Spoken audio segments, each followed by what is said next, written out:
Okay, recording is live. Welcome to session number 6. We have a lot to bring up to speed here for Jack and Kristen. So, let's start just by figuring out what your kids have been doing while you guys were away. For simplicity's sake, since, at least in Kristen's case, there's 3 days, it might be simpler to just have them do the same thing for all 3 days.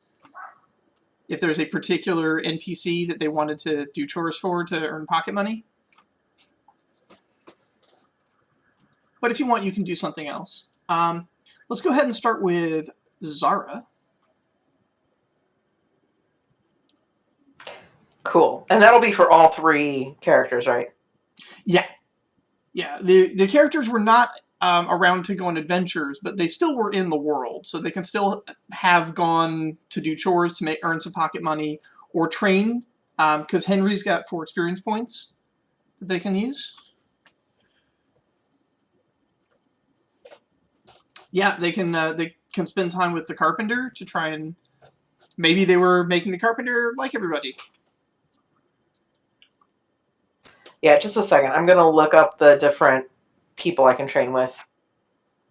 No problem. That is in a document called Oakbrine Village Residence and Services.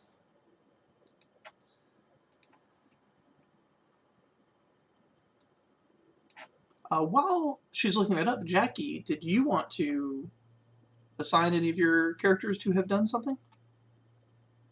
Yeah.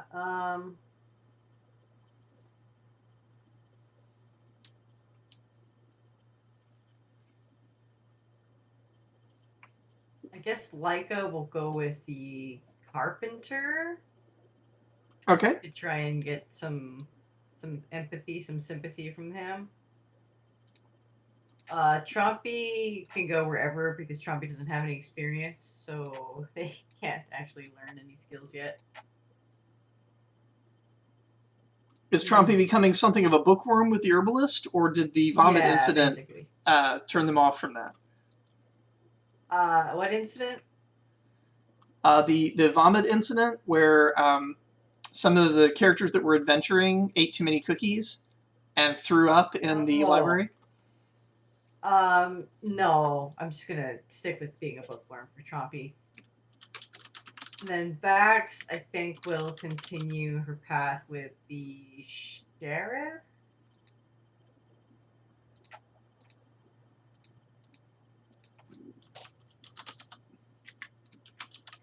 Yeah, sheriff for Bax. Okay. For reasons you'll find out, the sheriff was not available the previous session. We'll let them update you on why that was the case.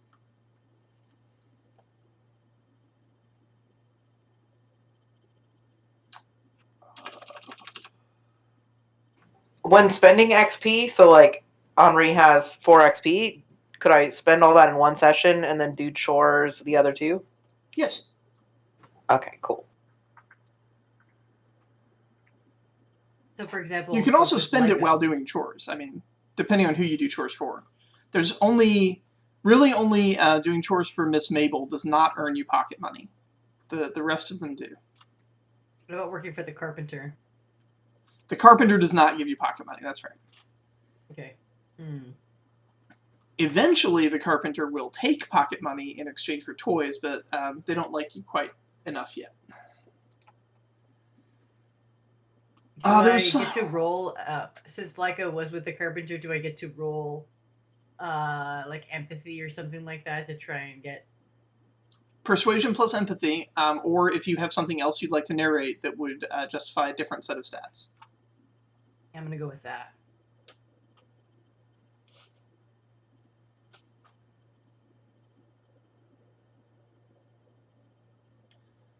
See, I think there was one other person that was not available the previous day, too. Was it the herbalist? Yes, the herbalist was not. Okay. Because of the incident. Yeah. They didn't want kids running around in the woods. Right. So we'll have to think of something else for Bax and Trompi for the previous day.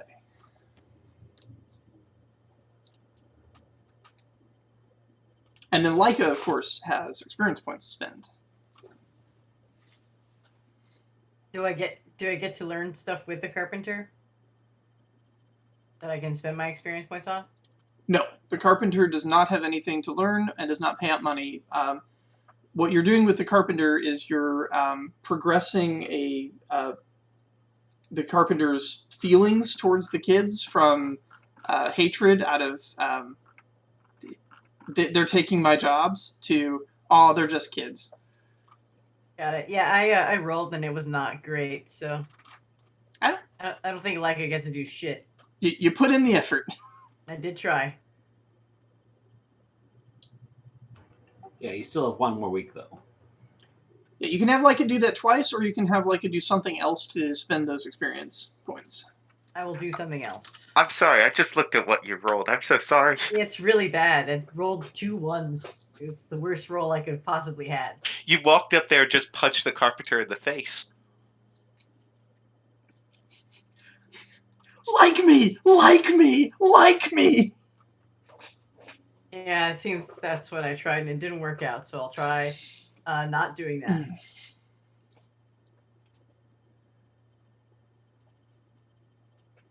Who would be good for learning either performance or persuasion? Oh, the working at the end, for sure. And Leica does that for their second week. And I have 3 experience points I can spend. Yeah, at the Oakbrine Inn, you can read the full description, but Grammy teaches artistry for baking, performance for waiting tables, persuasion, also for waiting tables, propriety, also for waiting tables, survival, cooking, basically, and out back there's an informal boxing sort of tournament among her kids. So unarmed combat can also be trained.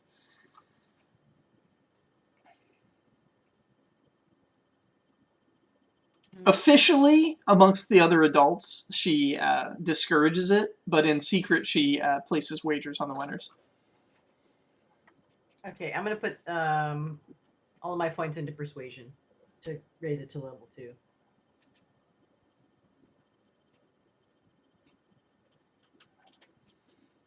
Persuasion is a powerful weapon.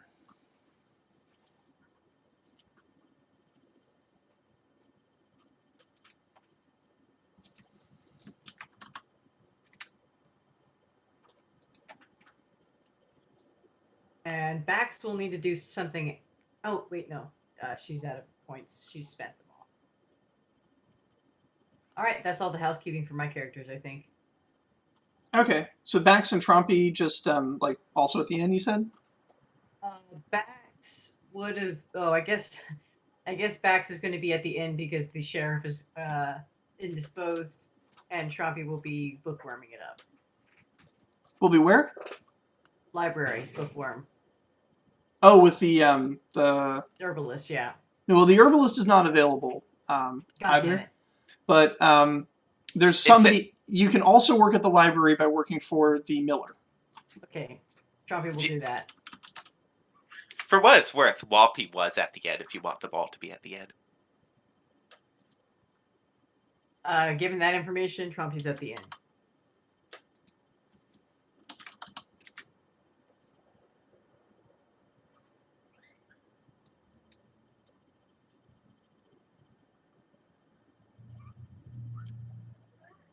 All right. We just need to figure out what Henry was doing, and we're all set. All right, so he had 2 taxes, so I figured I'd stay at the orphanage. So you've been recovering 2 tacks each night. So given how many nights you've missed, that's like 6 tacks worth of recovery. So don't even, like, annihilate your tacks. You're fine. Oh, sweet, cool. Well, regardless, I guess I'll have him the first night or the first day helping out at the orphanage, and spend some of that XP on agility. Oh, And I'm then, sorry, what's the yeah, first might one? as well just throw them on the orphanage all 3 The days. orphanage does not give you pocket money, so you probably want to do something else for the other 2 days. Oh, yeah, good point. Yeah, because I don't have any XP to spend. The other 2 days, let me think for a second. So all of my characters would have earned 2 pocket money, except for Leica, who was with the carpenter one day. Correct.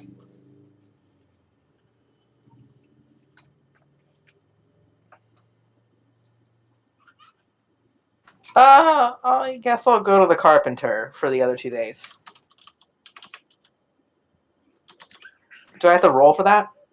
Yep. Persuasion plus empathy.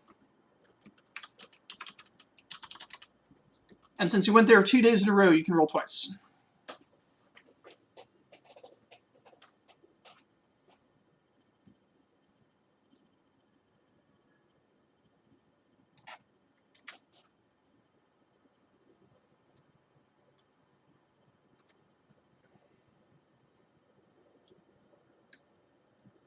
So close.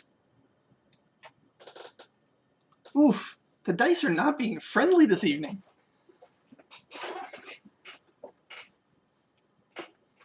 It's alright, there'll be plenty more opportunities to try. Alrighty, so now I need 3 volunteers.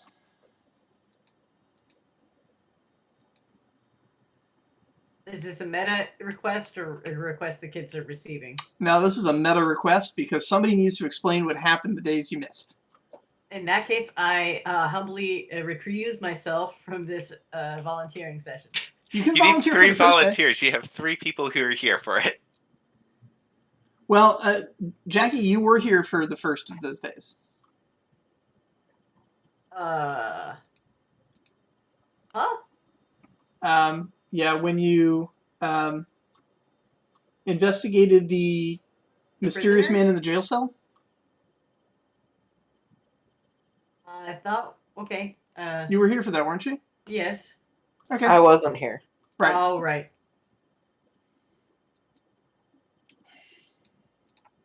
I guess I'll volunteer as one of them. I'll do the one for last week when we get there. Okay, Feels appropriate. alrighty.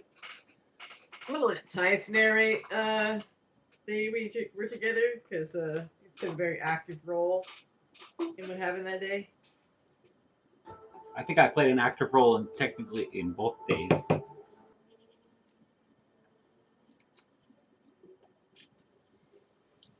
Well, we just need to get Kristen up to speed on what happened at the jail cell. That's pretty much the highlight of it, is that and what you found out at the library. The jail cell where Troy saw someone captive. Yes. The kids went there to investigate, and they found a person and spoke with them and learned some things.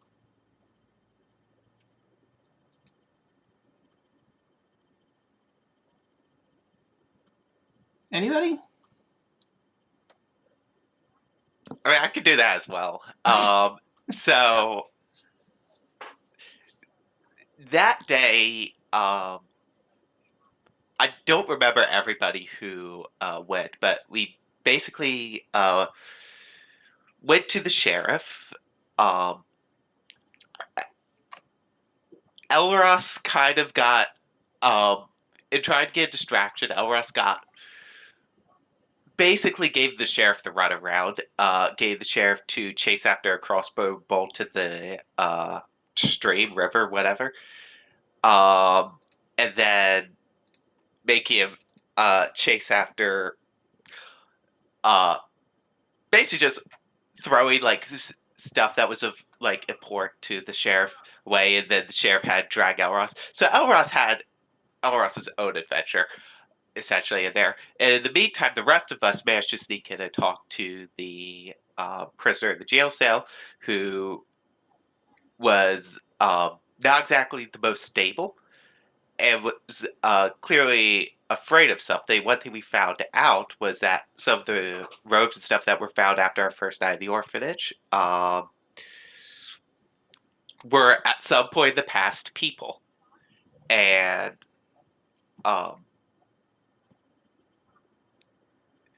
yeah, We also went on to investigate a bunch of stuff at the library. That was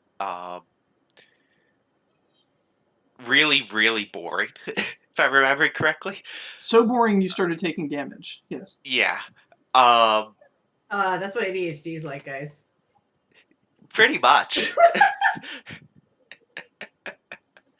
And then we found out something about like a hero of Miss Maybell's. I'm pulling a blank right now on what their name was. Pelladia. That. And so we went back to the orphanage and read a much more interesting book about her. And was this the time that we convinced ourselves that we all had superpowers, or was Yep. it the next week? That's the one. So all the kids now believe that they've been specially chosen because they have superpowers. Essentially, Nice. they found a book about Palladia's orphanage in the northern forest where all the Chaos children were raised. And so now, because Miss Maybell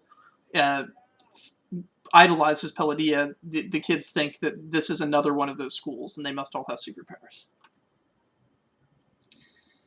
Hence why one of the available adventures is we all have superpowers. Yep, figuring out what your superpowers are is one of the available adventures as a direct result of that. Nice.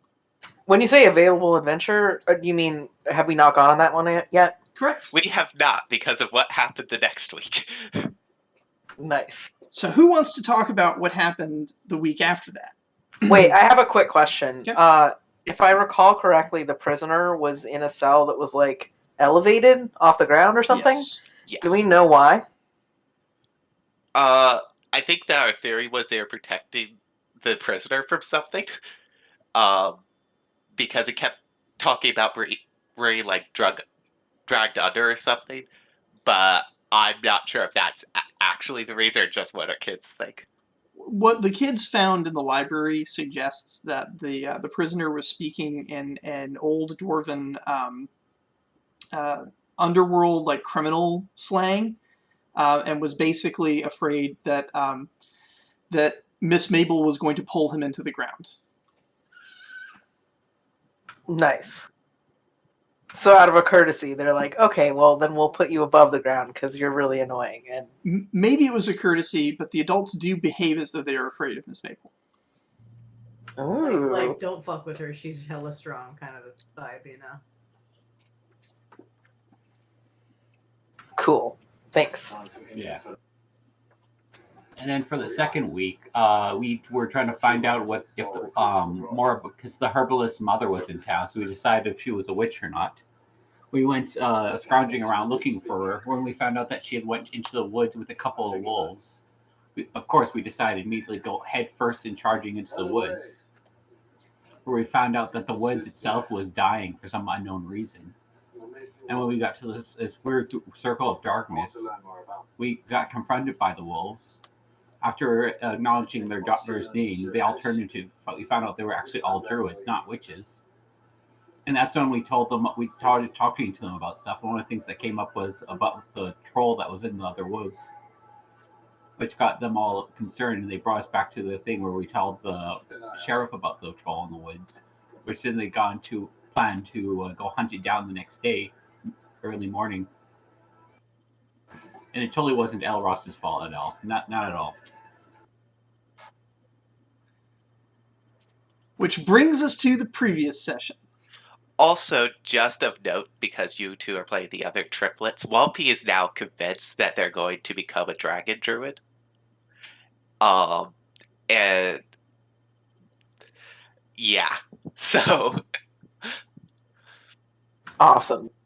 Whompi saw one of the druids shapeshift into a wolf, asked if they could shapeshift into a dragon, and the druid didn't know enough about dragons to say no. and Whompi being Whompi interpreted as a yes. Whompi also now has a trait Whompi Wolf Rider because Whompi rode one of the wolves. Hell yeah. Oh yeah, and the rooms that have the moss in them are now starting to glow without water. Oh yeah, that's Ooh. the next thing that's happening. But yeah, so last week because we it was Elros and Whompi that kind of gave it away. But the adults found out about the wood troll that we found in the very first week. And because that's Troll Friend, Nest in particular really wanted to organize a rescue party. So we snuck out really early. And got to the Wolf Before the Posse, which was led by the sheriff and the with assistance from the 4 druids. We got to the wood troll before they arrived, and we managed, because the wood troll could talk with us, but we managed to communicate via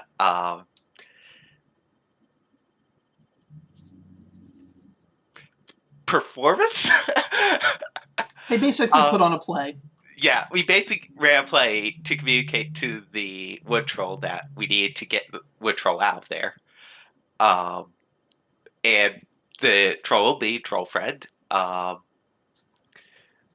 was happy to go along with our harebrained children plan.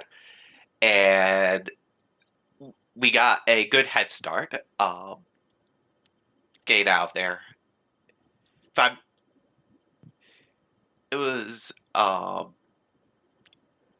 was it? Kyleel, right? That led the posse astray, and they spent most of the time chasing shadows in wheat fields or whatever, or barley fields. But the druids did end up catching up to us. Mari basically maintained a conversation with the druids, try and convince them that wasn't a troll, because Mari definitely doesn't believe that's a troll. And while at the same time, Nest tied herself to the wood troll. And long story short, Nest led the druids on a wild goose chase through the woods before Miss Maybell actually tracked her down and took her away. Despite the druids trying to stop Miss Maybell, their spell apparently had no effect on Miss Maybell. The wood troll friend got away, though the druids did mention something about continuing to try and track it down. And the posse spent the entire day chasing shadows and was completely distracted. I think that covered everything. Yeah, that pretty much covers it. For doing double duty on that, go ahead and give any of your characters a character point.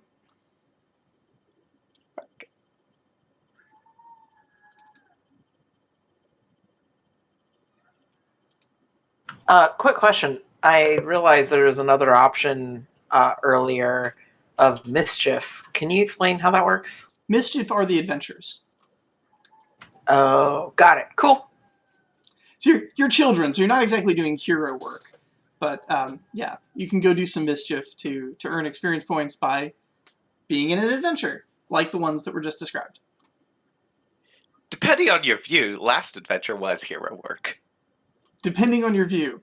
None of the adults in the village would agree with that assessment. They would all call that mischief. But yes, from your perspective, absolutely it was hero work. From the wood troll's perspective as well, presumably. Probably. If, as Mari pointed out, if it is a wood troll. But from whatever it is, from its perspective, you definitely did hero work. So Miss Maybell basically didn't want the druids to go get the troll? So essentially the way it happened was we had snuck out early, and Miss Maybell's has a staff that she plants, essentially. Every night, picks up every morning, and because we were out before Miss Maybell was up, it was still there. And when we messed around with it, we couldn't move it. It was like rooted into the ground. And according to the kids at the orphanage, Miss Maybell was not there for breakfast and stuff. The food was all there and stuff, but Miss Maybell wasn't. So Miss Maybell is clearly like out trying to track the kids down. Largely because you guys failed your stealth check really hard trying to sneak past her. Yeah. I say snuck out. We didn't exactly sneak. We just left. A stealth roll was made, and then everyone just kind of crashed through the door. Yeah. So, but yeah, when she finally tracked down, she ended up tracking down Nest, who had, once the wood troll separated itself from Nest in order to run faster, Nest ran off in the completely opposite direction to make the druid wolf chasing them make a choice between saving the kid or catching the wood troll. And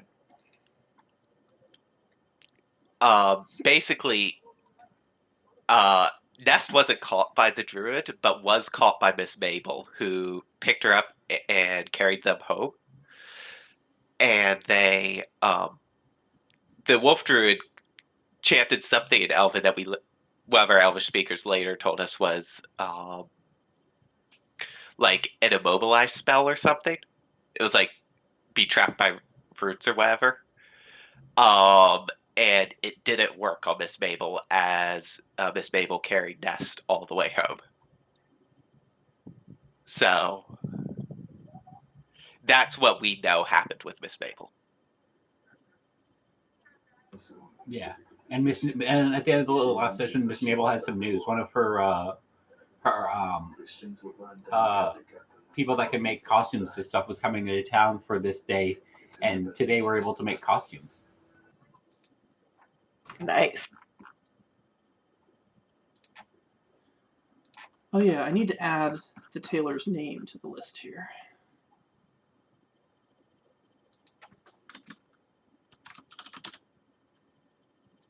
Which is basically if you do things that like if you're wearing the costume, you're doing things that like are the qualities of the hero that you idolize, you get to use the pips from the costume.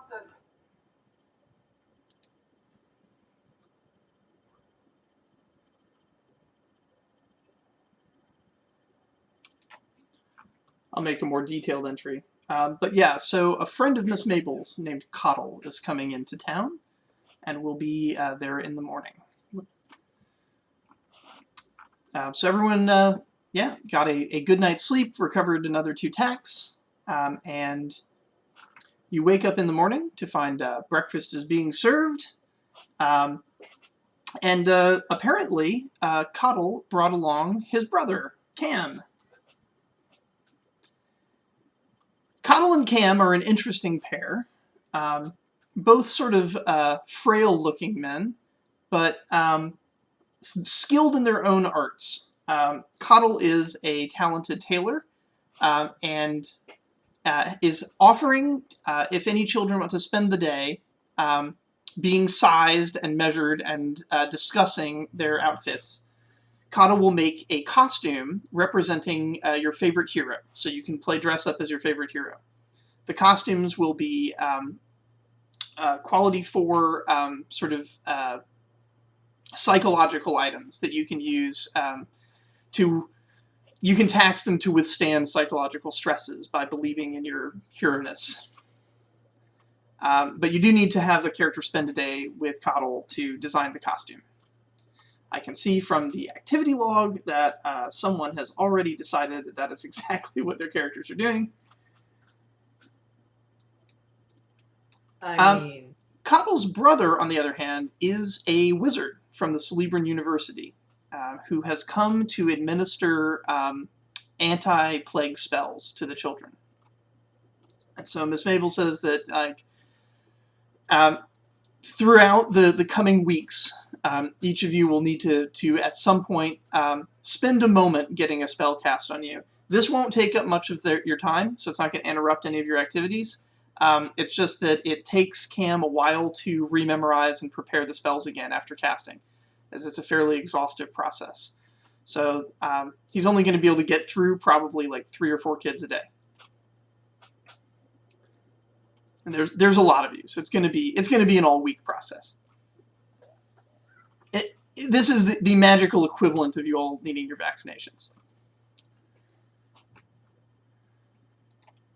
Just got to make sure none of you have any of the plagues, and so you're just casting the anti-plague spells that have been developed to as a safety precaution. I can't wait to hear about how Reggie feels about it. I was just about to ask.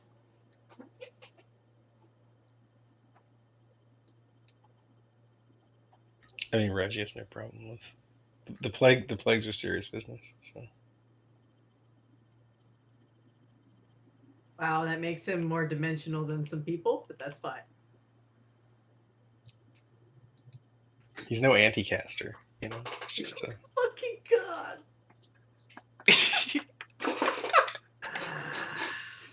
Oh, thank you. That was exactly the right word for that.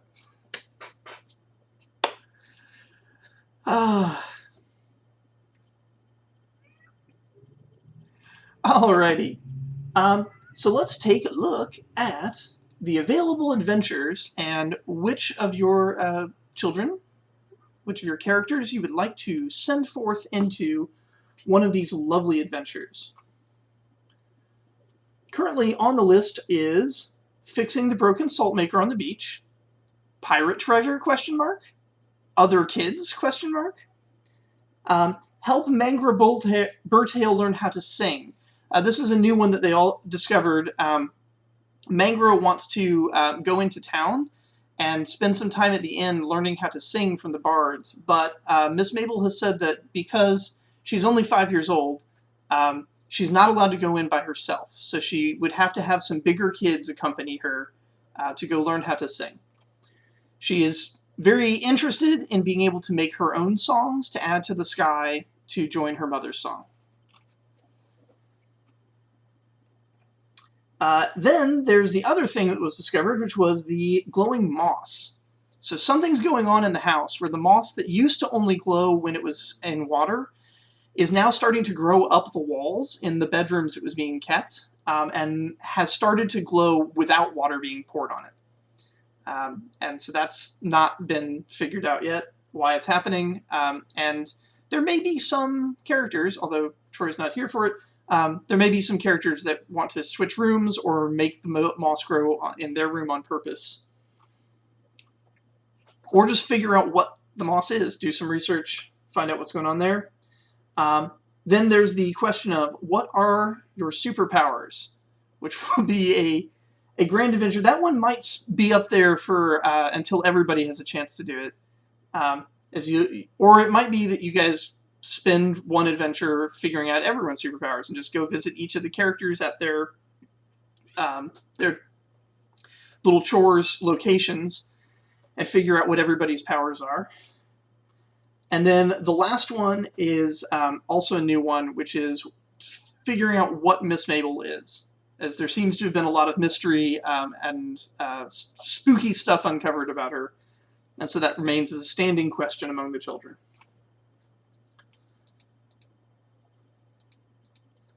So from the mysterious to the mundane to pirate treasure, ? What would you like to do? So I don't know about you all, but I have a strong preference to break out the triplets tonight. Oh yeah, I already figured we might do that, so. Yeah, I kind of want to do the superpowers one myself. I was thinking that would be a very good one for the triplets as well.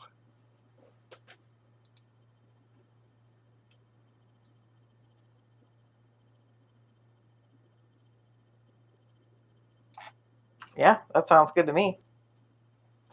So what are we doing together? We're figuring out the adventure we're going to go on. Yeah. That's what I'm asking. I think it has to be unanimous, right?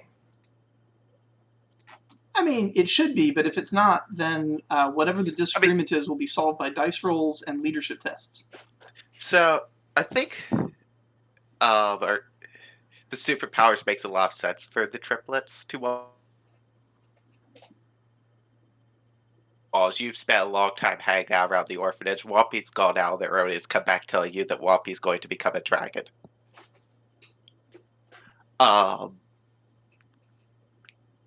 Pirate treasure and other kids also makes a lot of sense to me. I don't know if the triplets are interested in any of the other stuff.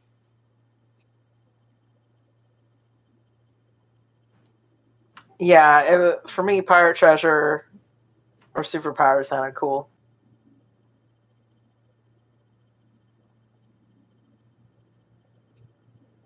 All right. Ed, did you have anything? I don't think anything in particular. I'm gonna try and pull Reggie out this time. Pirate treasures, interesting, I guess. Okay. Reggie just doesn't want anything to do with the troll. He's too old for that. Also, trolls are dangerous. Yeah, but the troll is like so yesterday. Yeah.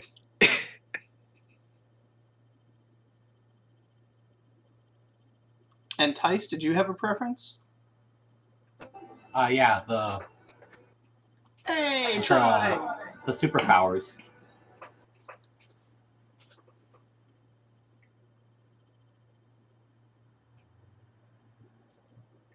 Just in time, we were just talking about what quest we were picking. Yeah, you are just in the nick of time. Awesome.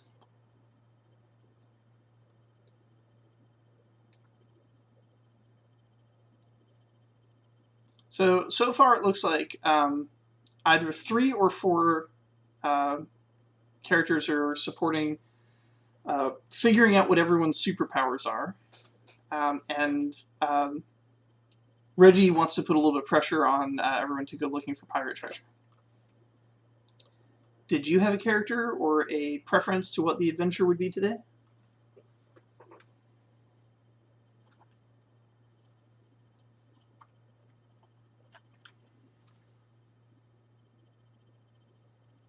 Did anyone want to make a leadership test to try to force their views upon the others?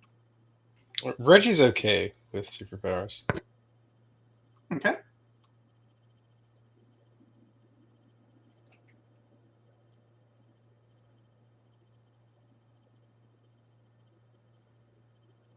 I mean, Trompi is just gonna like hold on to Frances and go with whatever Frances votes for.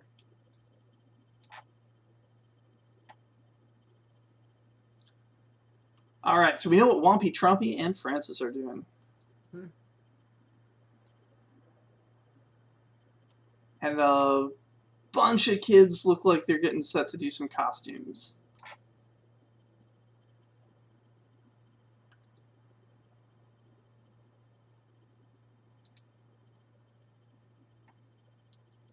All right, so it sounds to me like you guys are most likely going to be researching superpowers, which means it might be really important for me to know where all the other characters are. So we're just going to go down the list here. Ed, what is Mari doing today? Mari's going back to the library, reorganizing things. Okay, will she be working at the library with the herbalist or with the miller? Either one. She tends to prefer the herbalist, but the miller seems to have interesting engineering stuff, and she's got a knack for that sort of things. Yeah, the miller knows more about engineering, and the herbalist knows more about magic. So it's, I understand that's a rough choice.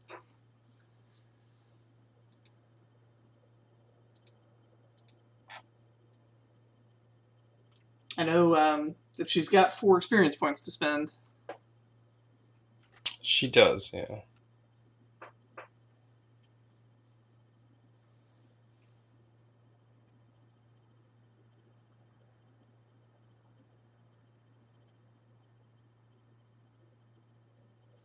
Potentially more if you were saving one from your previous adventures, too. Yeah. It's all similar enough.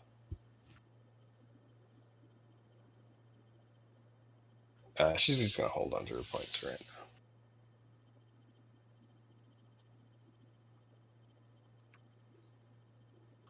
now. Okay. Which location then? She'll go to the library, work with the miller. Got it. And Shari? Shari's gonna go back to the fisherman.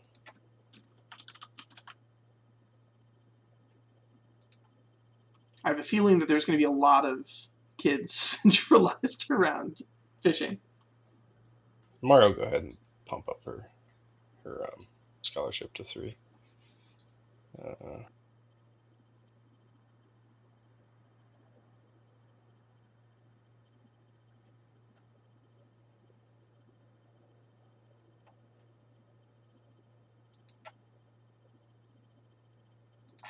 Alrighty, Jackie, what will Bax be doing today?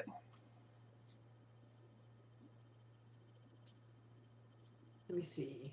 The sheriff is available again, but if Okay, Bax is cool. having fun at the end, that's also an option, or literally everything else. Bax doesn't have any more experience points to spend. She's having fun at the end, so she'll stay there. Oh, actually, hang on.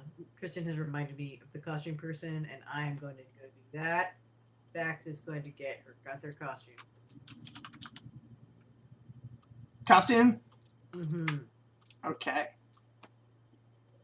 And Leica? Leica's also going to go for costume because Bax and Leica are both into the Faith and Ock heroes, and they're gonna lose their shit together. It's gonna be great.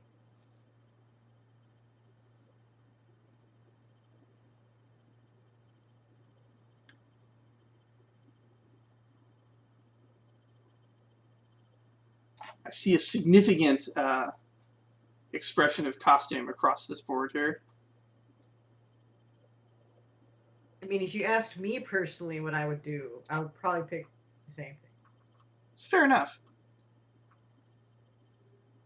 Kottle's going to be pretty overworked, but that's okay. That's what Kottle's here for.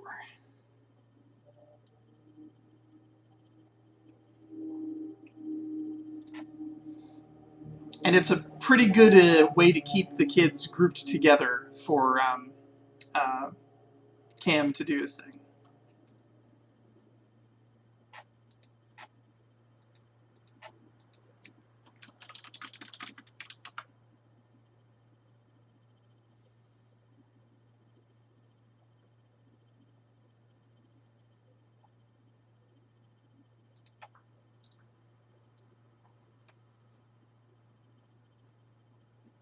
Okay, so I don't really need to ask anymore. I can see that Henry's doing costume, Zara's doing costume, Elris is doing costume, Khalil's doing costume, Crystal Zara's doing costume, Cork's doing costume, Araxi's going fishing, which is in character, and Nest is spending time in the orphanage. Oh.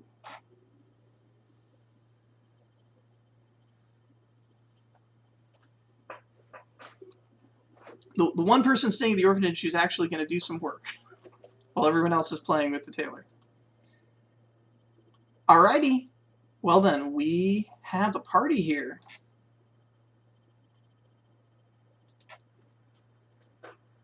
Alright now. You guys are going to need to make a collective decision. Are you just going to worry about your own superpowers, or do you want to figure out everybody's superpowers?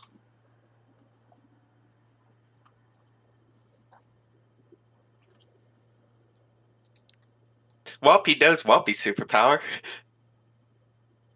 Well, there you go. Whompi says. Well, finding out everyone's superpowers would be amazing. It would be. What's the difference? There actually will be an effect to the characters, and so you're either going to cause that effect to happen just to this party or to everyone. Oh, I see what you mean. Yeah, we'll find out like the superpowers of the people doing chores. Yep. Well, yeah. Mm-hmm. Let's go big. Yeah, why not? Let's find everybody's. Especially since there's a high concentration of kids getting costumes. That belief energy would be there so high.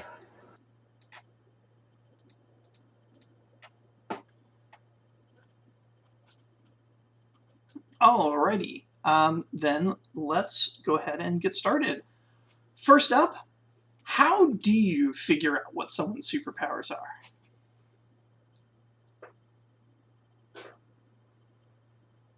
I think we need a blood sample.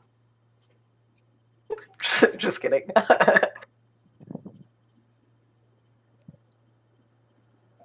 Is there a grown-up that might be able to help you, or a resource that might be of value to you? I mean, Miss Maybell has put together this orphanage that we believe is trained us all in our superpowers, so... Alright. It would be a good idea to ask our Professor X, Except hopefully our Professor X is not a terrible person.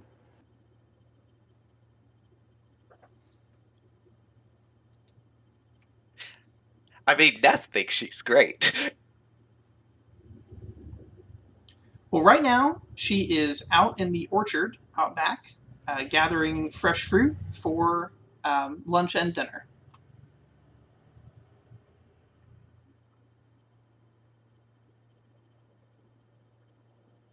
There's ingredients for a pie already laid out on the table inside in the kitchen. So it looks like she's prepping to make some pies.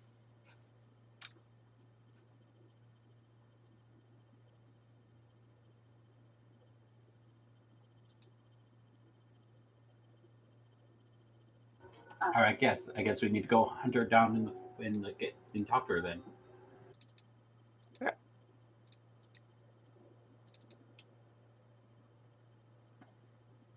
The other thing I will say is that Whompi found out, supposedly...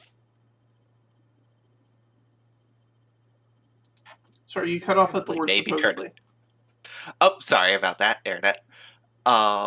Supposedly found out about their superpowers by one of the druids, not denying that Whompi could, in theory, possibly turn into a dragon one day. So the druids could also be a decent one if we know where they are.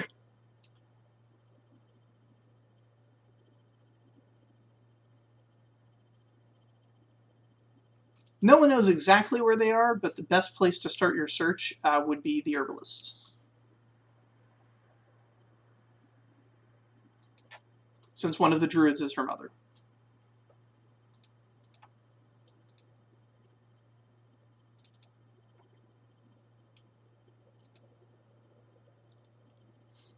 But Miss Maybell is here if you want to ask Miss Maybell any questions. Frances kind of perks up and is like, well, I've definitely heard about a mushroom that if you eat it, it takes you on a journey that really reveals your true self. And I've been studying with the herbalist. I think I could find those mushrooms out in the forest. Trompi nods enthusiastically. Yes, because this is exactly what we need for this.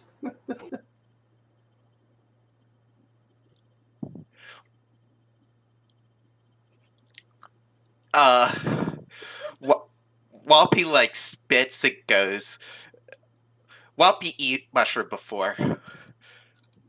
Whompi not find superpower. Well, maybe also Miss Maybell knows all these hero stories. Maybe she knows of how people have gained their superpowers and stuff.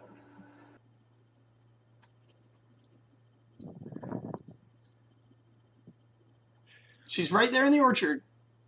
Whompi wants to talk to Miss Maybell and then talk to wolf people.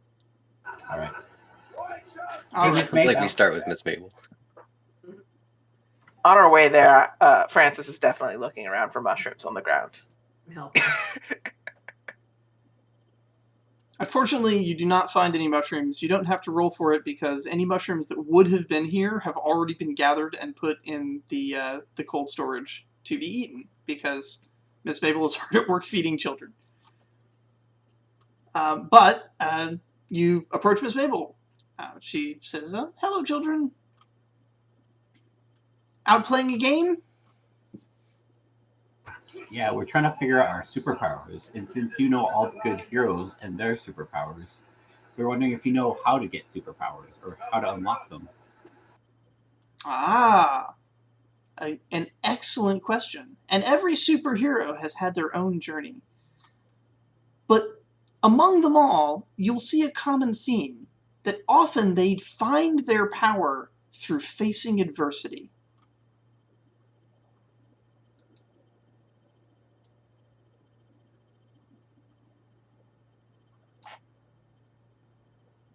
So, like, finding scary things to do together?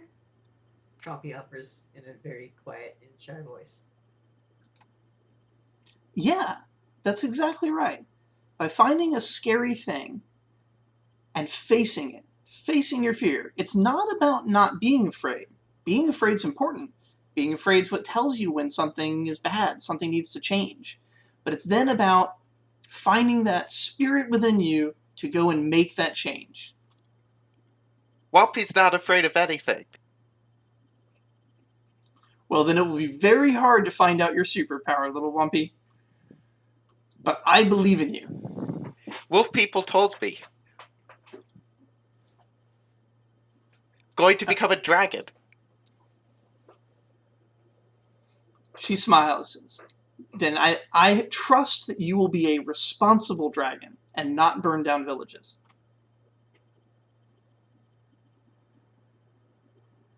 Can you promise me that, Whompi? Whompi promises.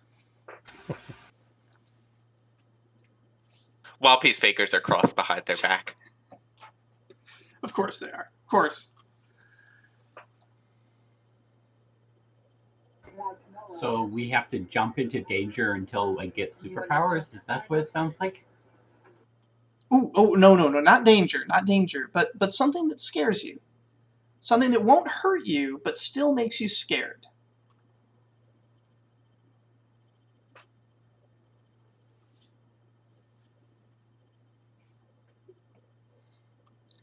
Like, for example, have you ever jumped into a pond from a very high rock? Yes. The triplets know that Whompi has never. And did it scare you before you made the jump? No, Oh, because Whompi not scared. that's right. You're a brave little dragon.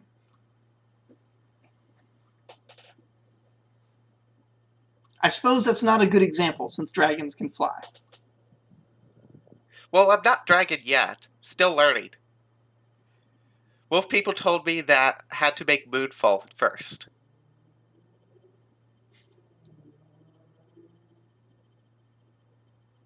She sort of cocks an eyebrow at moonfalls. Oh yes, the moons are not going to fall. Yeah, that sounds silly.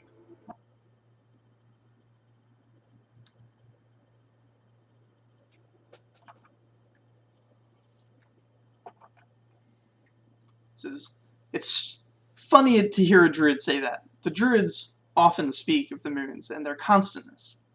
We use them to tell the time in the seasons. Always up in the sky, always in the right place.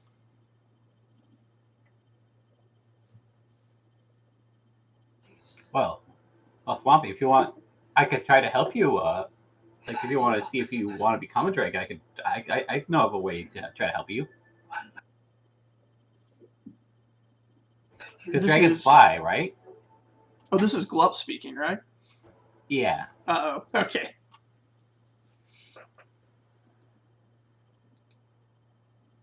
So do you want to fly, Gluppy? I meant Glump? Or Glump? Or how do you say your name again? Whompi. Whompi, yeah.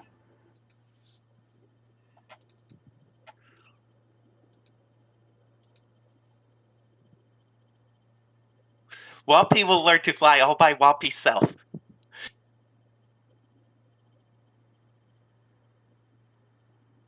Okay. Maybe you didn't jump off a high enough cliff. Can we find a high enough cliff? Yes, let's all jump off of high cliffs. This sounds like a great idea, right, Miss Maybell?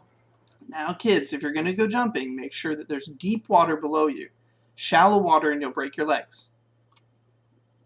Only jump into deep water. There's a good spot for jumping down by the pier. Just make sure that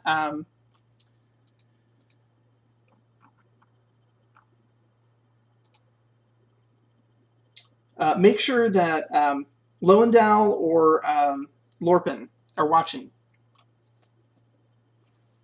I don't want anyone swimming by themselves. You understand? It's Miss Maybell.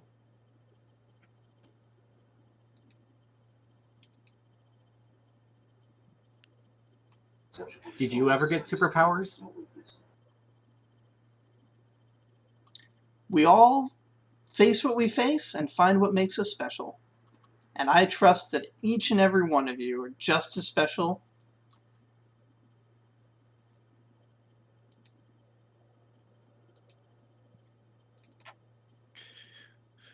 Whompi is now bored by this and has gone off to start eating fruits out of the baskets.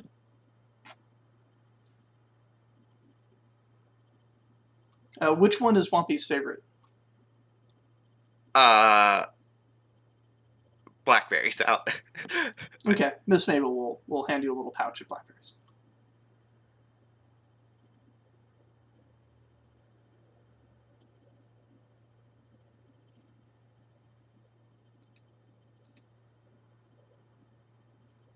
So at least we have a starting point now. We have to face adversity.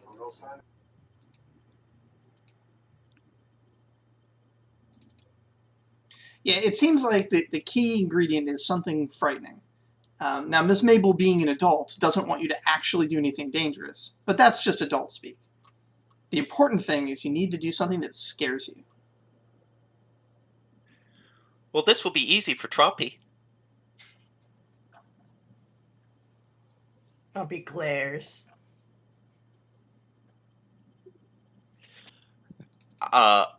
Whompi sneaks up behind you and just shouts "boo" in your ear.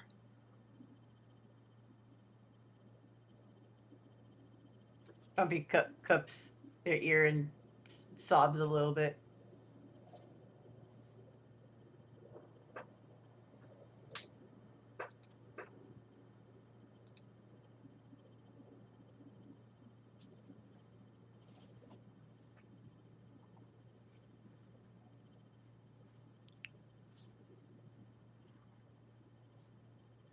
So we're jumping off a cliff.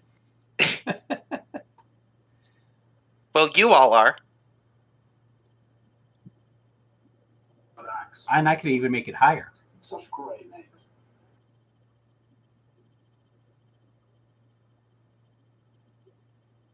Yeah, Glup could just leap you into the air, but it seems like you're afraid to do that. Says no one in particular, I'm just the dungeon master.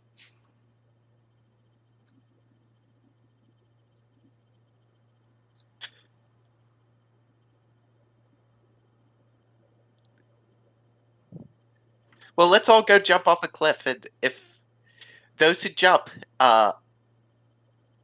we know they have superpowers. Well, you have to see if anything happens.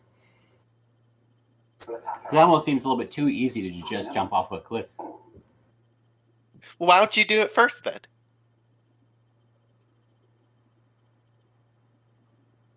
Reggie shrugs and says, "I'll do it." Do you want me to boost you up?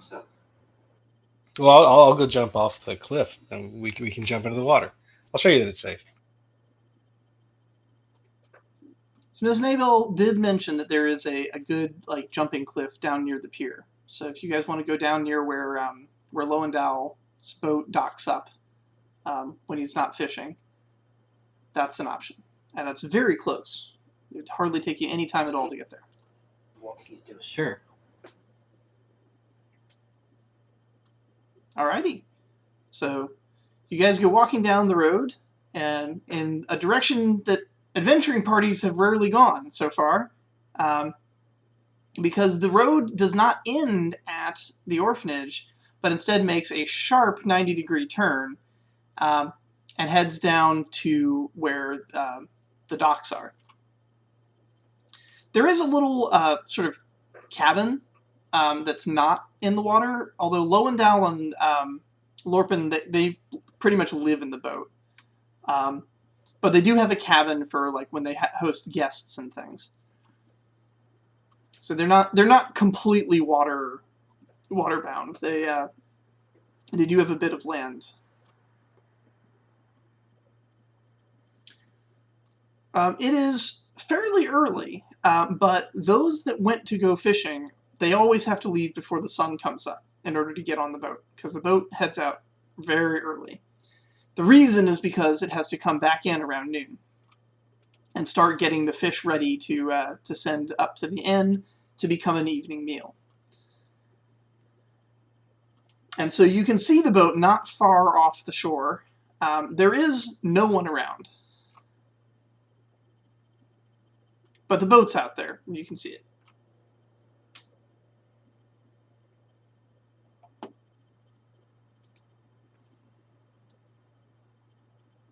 It actually looks like Shari is steering at the moment. Oh dear. And you can see Araxi just bouncing around the ropes with grace and ease.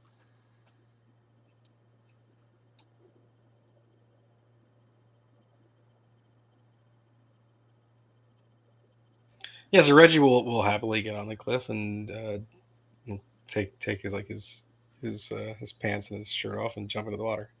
Okay. So the cliff is part of just the general rock formations in the area. It juts out over a fairly deep piece of water. And yeah, is this something that Reggie is in any way nervous about before jumping? Not that he's letting on, for sure.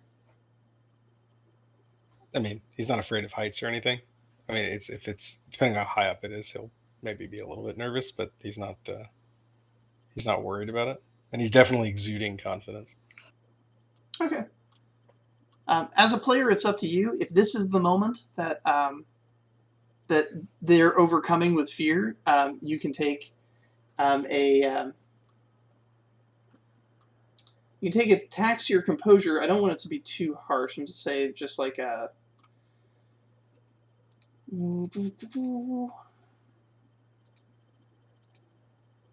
It's just a 2 composure tax if this is something that's challenging. If it's not, then we don't have to worry about it, and you jump. Yeah, no, I don't think it's challenging for him. This isn't something Okay. he's super afraid of.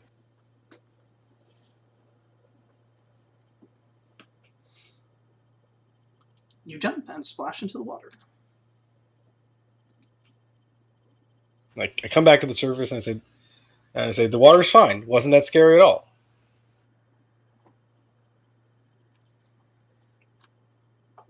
Who's that? Mina will go jump. Is Mina in any way frightened? I don't think so. Mina's trollish, so she's just gonna jump off and say, "Worst case, break an arm." I'm just gonna jump. All right, you jump.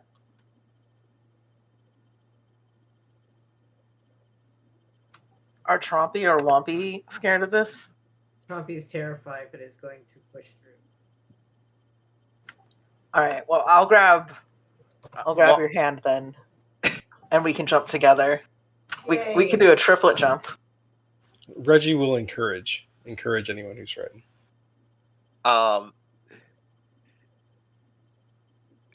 When you say triplet jump, Whompi nods but doesn't say anything. All right. So Frances grabs Whompi and Trompi's hands, and then they walk up to the cliff edge. Are both of you guys abiding with that? Yeah. Yeah, Whompi's. You probably can't see it from the ground, but Whompi's definitely actually quite scared of this. Yeah, Frances is scared, but like trying to be brave for everyone else, especially Trompi. All right, so Frances will give like a countdown, and on the count of 3, let's jump in. 3, 2, 1. Jump. So Jump! the first question is Frances jumping? And the answer sounds like yes. Is Frances also afraid of jumping? Enough that it would cause 2 composure attacks to Frances.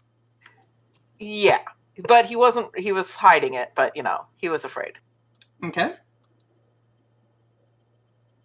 Trompi, are you... Frances is jumping for sure.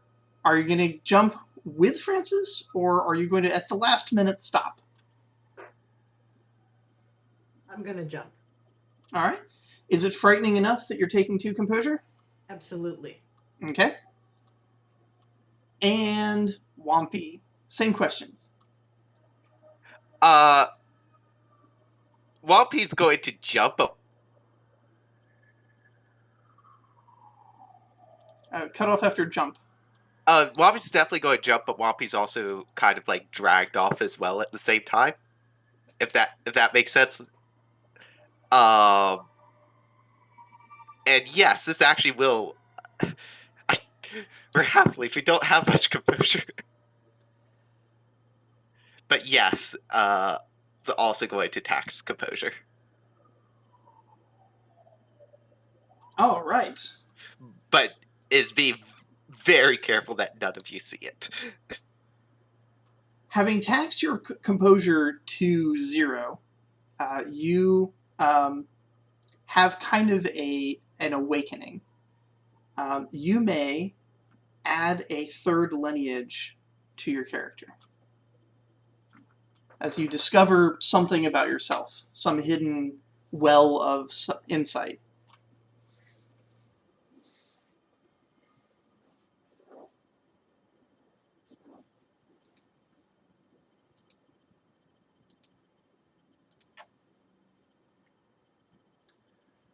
Frances and Trompi, it was scary. You faced the fear, and emerged unharmed.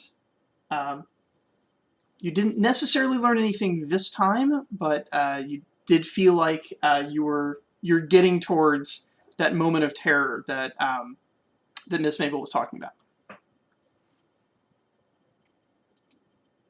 Not so sure, though, that jumping off a second time would have the same effect, now that you've demonstrated it's safe. You might have to find something else that's scarier.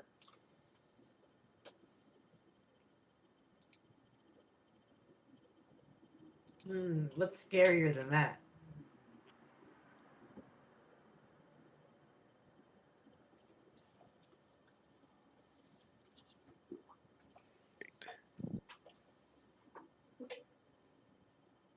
Now, when we say cliff, Miss Maybell chose her words carefully and described a stone structure that is about like 10 feet up. If you really wanted to make a jump into the water, there's rigging on that boat out there that would be supremely high in the air by comparison. Yeah, Glup is like diving into the water and swimming to the boat. Okay. Yeah.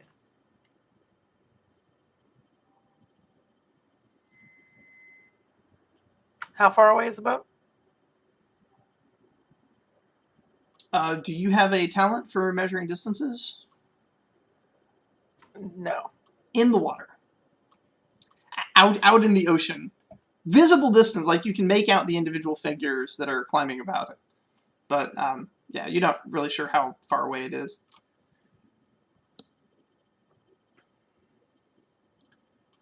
Glup, as you swim up, there's a splash in the water ahead of you, and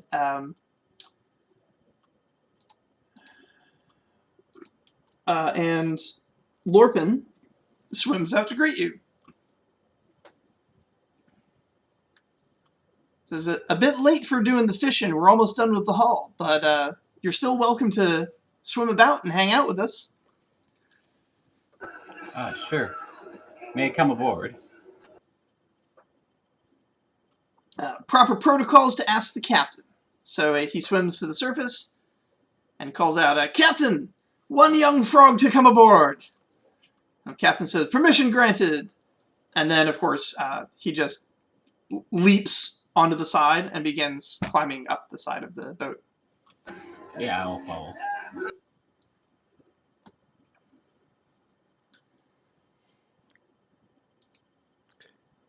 Quick gameplay question: should all the halflings have that tax their composure get that because we all have -2 composure?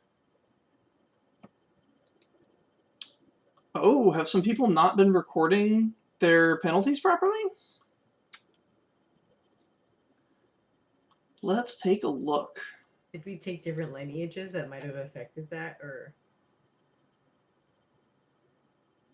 Well, there's the 2 mandatory lineages, one of which requires us to take whimsical. Got it. Yeah, ancestral memory requires whimsical, I think, right? Yeah. So it's possible that we all hit that threshold because I have. It is possible. I have a composure of 4, but I'm not sure if I applied it.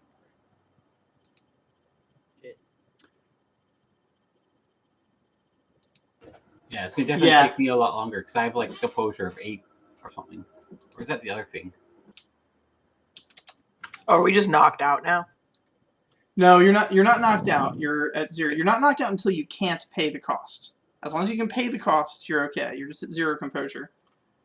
And yeah, Vivian was quite correct. Your character sheets did not account for your whimsical, so I have updated them. Okay, so yes, so all 3 halflings had an epiphany on the way down.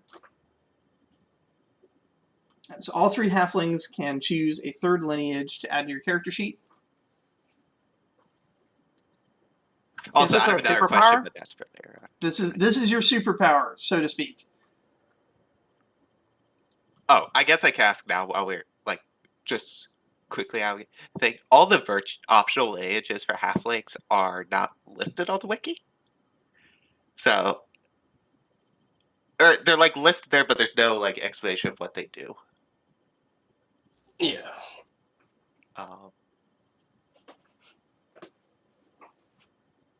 Well, this is a good opportunity to fill out that list. What would you like it to be? I feel like the virtue of it. I again don't know what it does, so but just by the titles, Your mic cut out.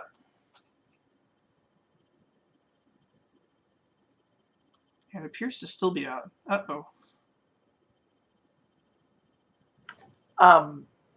Do we have to pick a halfling lineage or any lineage? Any lineage. So any standard or halfling lineage. I mean, obviously you can't pick an elf lineage, but yeah, any of the standard ones or any of the halfling ones. you've discovered that your halfling is actually an elf. Yeah. Welcome back, by the way. You were saying? Oh, did you lose me? Yes. Oh, I was saying that it would be, just by judging from titles alone, Virtue of Indulgence feels very apt for Whompi. Ah, okay. But because I don't quite know what it is, I'll need a minute to think about if I need to come up with it. Yeah. It's probably not going to come up tonight in the session, though, I imagine. If any of you are choosing one of the ones that grants you magical abilities, be sure to let me know, because there's additional NPCs you're going to have to talk to before that becomes fully realized. You can still take the lineage, but we'll have to have additional conversations before you start spell slinging all over the place. I might think that. Yeah. All right. Sorry, just had a couple questions. That's all. No worries. If you want to take one of those halfling ones and we can just figure out what it does, that's totally cool. But you've now brought up the lineages that provide magic, and so Yeah. So if in I this have to think moment, again. if in this moment Whompi touched the sky, felt nothing, literally nothing around him, and imagined being a dragon, then this may be the awakening that brings Whompi into the first steps of druidic awareness. Or not. Or it may be that Whompi became more, got just like a bonus in swimming or something.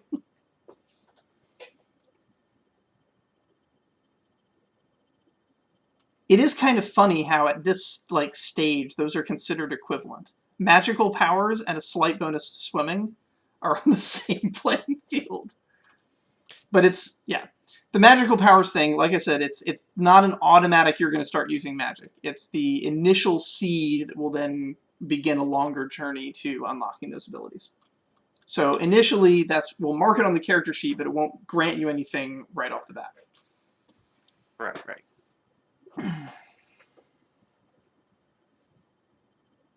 Anyway, Whompi comes out of the war of the triplets and just say, "See, Whompi not scared."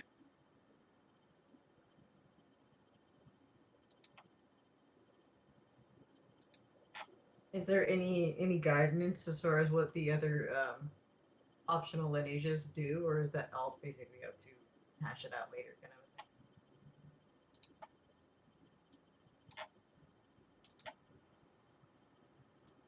thing? You're talking about the halfling lineages? Yeah.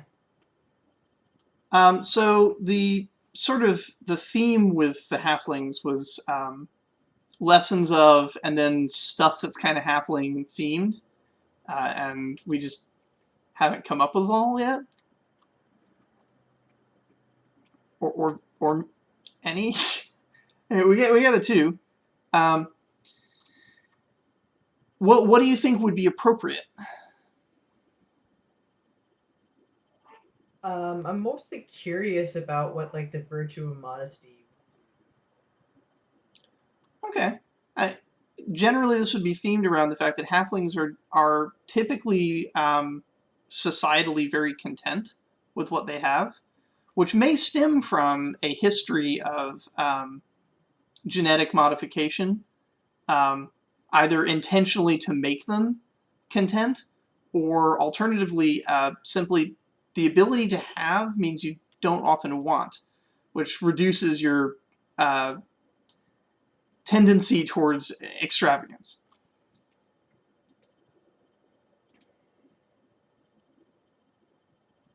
And that would be modesty or contentment. Well, they're all sort of stemming from that idea. Modesty would probably be specifically something like, I don't know. And then what about cowardice then, for example? Oh, If I'm cowardice really would into, definitely like- have something to do with like hiding, stealth.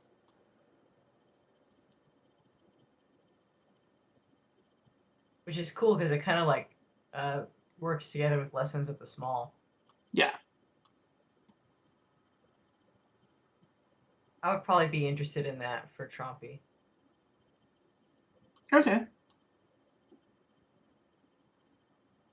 Put it down in your character sheet, and we'll think about like what we want that to be. If you have some ideas specifically of how you want it to work, we can talk that through tonight. Kristen, did you find one you like, or are you still looking? I'm thinking through it, but I came across a general lineage called Prodigy, and I don't quite understand it. It mentions that, like, by some chance encounter, you become aware of a supernatural power.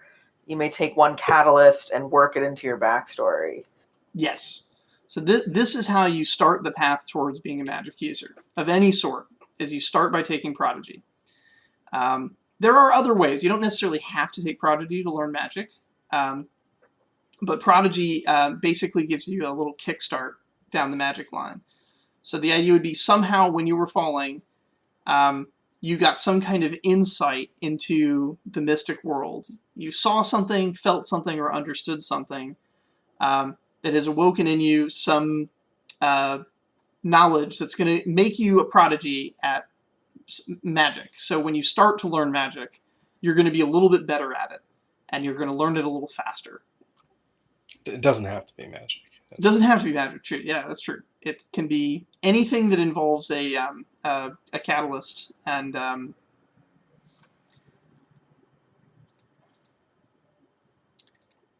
even with magic, it can be any of the different types of magic. So you might have become aware of natural forces from like a physics perspective, or you might have become aware of natural forces from a spiritual perspective.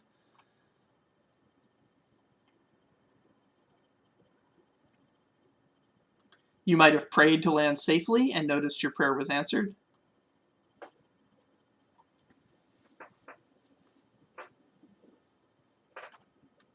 Nice. All right. Yeah, I'll probably go that route then.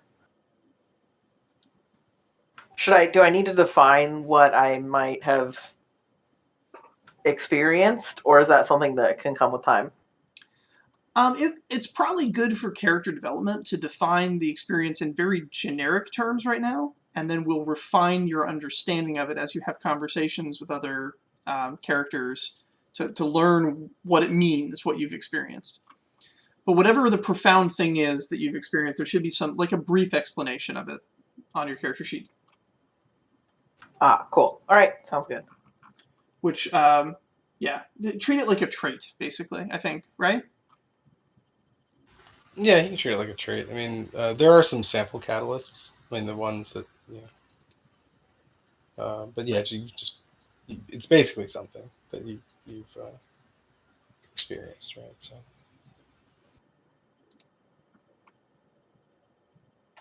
Yeah, sample catalysts are chosen. Actually, here, yeah. You're the chosen one. Near-death or actual death experience. Fantasy world. You discovered some truth of the universe that others thought was hidden. You encountered an eldritch entity in person. You attained spiritual enlightenment. You had a flash of insight that no one had thought of before. You received a revelation through some kind of intuition, hallucination, or intervention by a power beyond.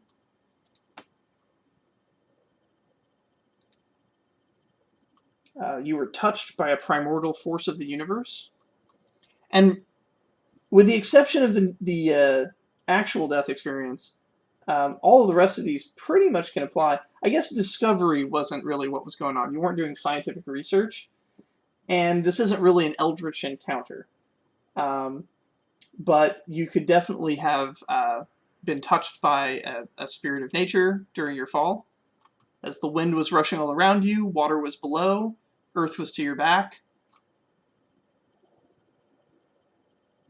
The fires of the sun shone bright in the sky. Any number of nature spirits or gods could have intervened to make sure you landed safely and not be dashed upon the rocks. Yeah, lots of options. Which I expect Whompi was probably also perusing.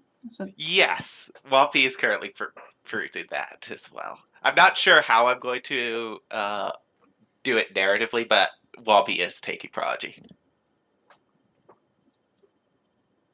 All right. I mean, we have ancestral memory, right? So the near-death experience could have like shaken a memory from an ancestor to you. You know, like it could have.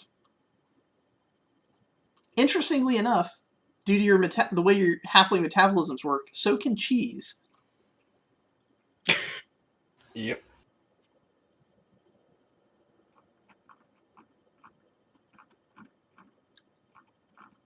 Cheese is a form of hallucinogen to halflings because it triggers access to their ancestral memory in an uncontrolled fashion.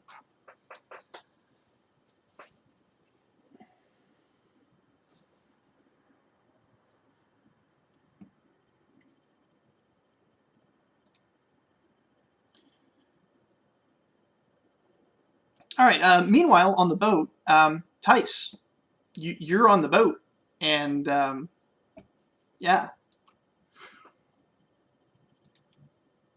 Yeah. It's kind of awesome, right? Like, it's a huge boat. There's lots of water. There's other Anu just like you hanging out. Yeah. I'm going to climb the mast. Cool. You find Araxi up there with you. Yeah. I'm gonna like pull out a small cloth and cover my eyes. Ooh. The best part, like I'm gonna go to the tippy top. It's like the best part of like if fear is jumping into the unknown. So I'm going to like do a couple spin arounds and be like, and jumping into the unknown as well too. And I'll just jump in a random direction backwards, just hoping I land in water. Okay. Well, that qualifies. Araxi is staring at you with deep concern. And if you're end up jumping back into the boat, Araxi's going to try and stop you. But Well, there's also the adults in the boat, just like watched him jump off in whatever direction he did. Okay. Well, to see if you've got enough clearance to make it from the mast off the side of the boat, it's going to be a well, vigor plus athletics.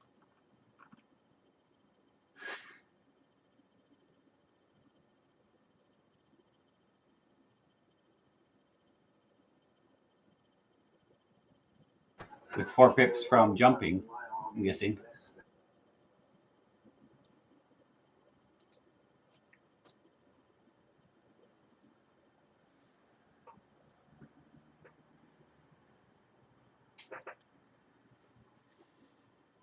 Hmm.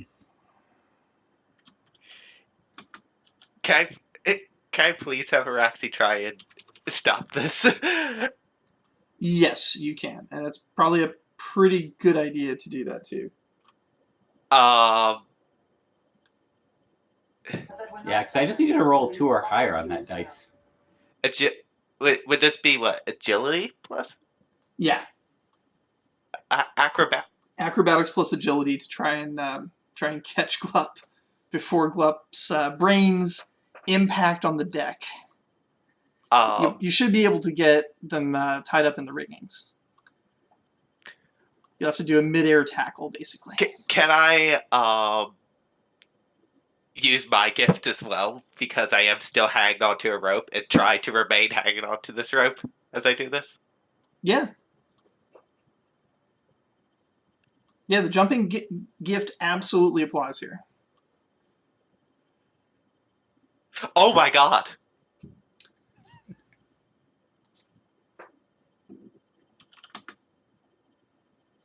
Uther is upset today. Holy shit. Well, let's hope that Uther is equally upset at me when I roll the damage here.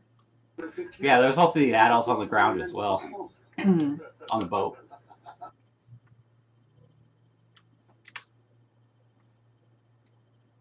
Okay, yeah, the adults, I guess, are able to get something less devastating underneath you than solid wood, and you only suffer 2 tacks to your health. And how much composure damage was that? 2? What's that? For doing something like that. Is 2 damage or what? No, it was zeroing your composure was what the task was. No, I meant like the task was because I hadn't taken any composure damage. Oh, how yet. scary was it? Yeah. So that definitely zeroed your composure. I think that's also zeroed Araxi's composure for watching that. I expect it may have. So both of them can choose a relevant superpower, air quotes. I'm going to be taking the Gift of the Mist. Okay. You are tuned to 7 works of the natural world. You gain an eldritch potential voice of nature. This allows you to communicate with nature spirits in your vicinity, further develop your eldritch powers. Is that the Anu special one? Yeah. Nice. It's the Anu Divine. Well, it's eldritch, but yeah. Did we change it? It's It says spirit talking.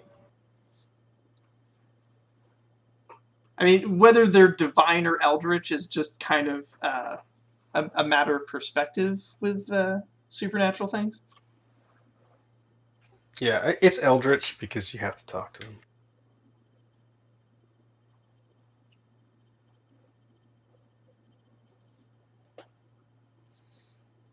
Divine is for stuff that's not on Talus. Or philosophies and that sort of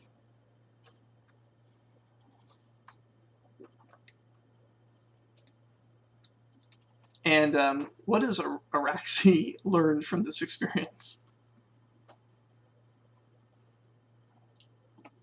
Whew. What has Araxi learned? I was not quite planned out, ready to make this decision yet.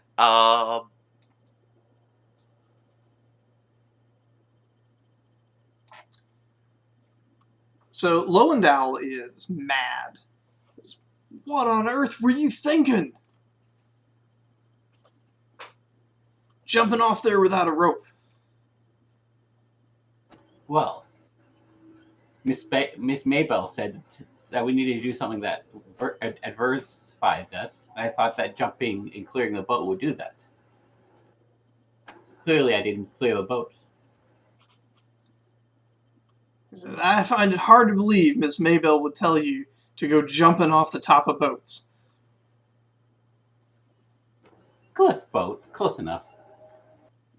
Lorpin hops up and is, that was very unfrogly of you. There's reasons we got these ropes. They're for gripping. The humans can't jump like we can, but that also means they can't jump off things as easy. We got to be careful with where we jump. Make sure you know where you're going to land. But the blindfold, that was not a good idea.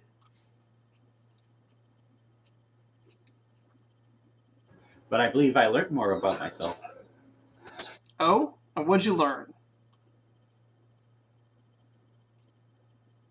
That the ground is hard. Lorpin laughs. Says, well, I suppose it's important to know that. Now that you know it, remember it.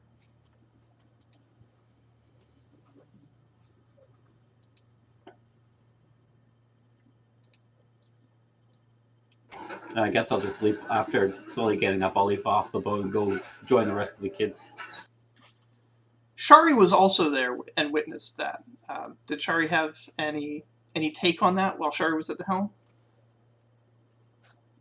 I mean, Shari's, yeah, I mean, that would have been terrifying. I mean,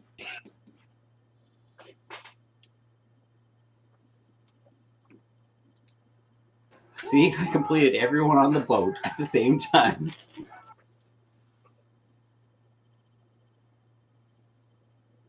Was it terrifying enough for a revelation, or was it just regular terrifying? let me see how much composure Shari. I said that at 0 to Araxi's mostly because Araxi tried and failed to catch Glup.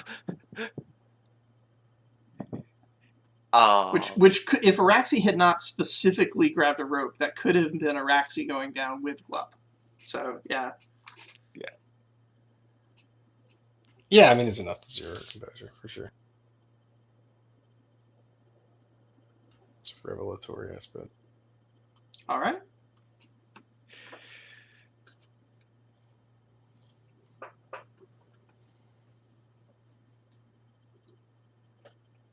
I'm interested to find out what she learns.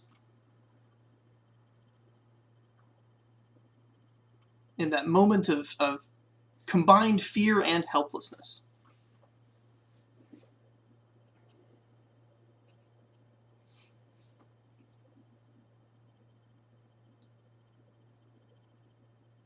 So I'm going to have Araxi take Gift of the Sky. We'll talk about what that, because it's again it's one of those that doesn't have a list for date yet.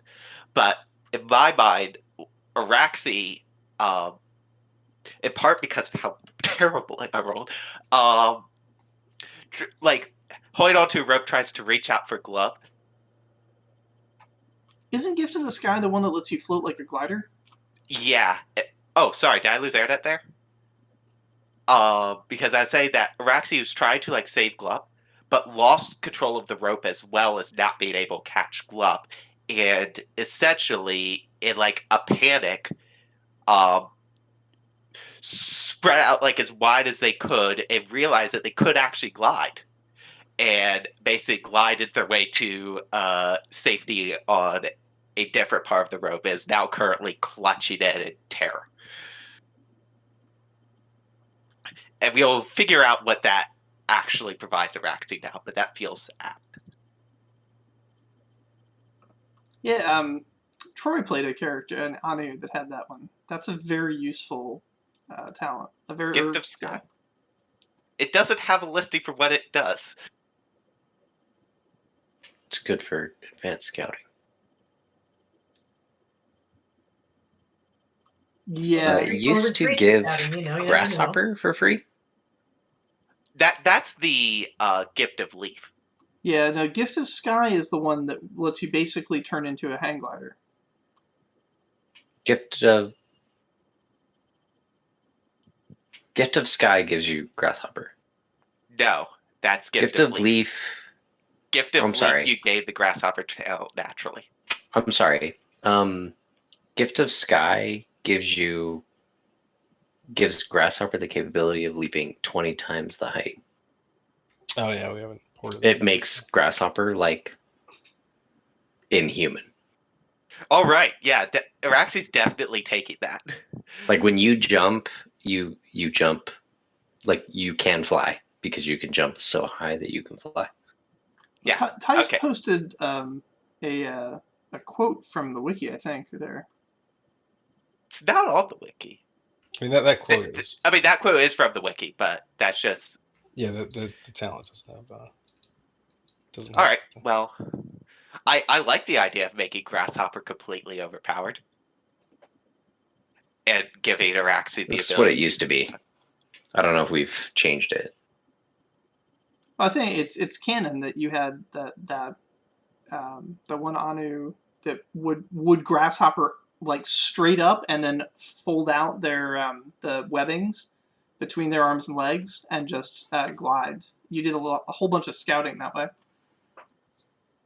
Yeah, but Vale was my Anu, and Vale would go to like the top of a building and then just jump and then just chill up top and do stuff and then come back.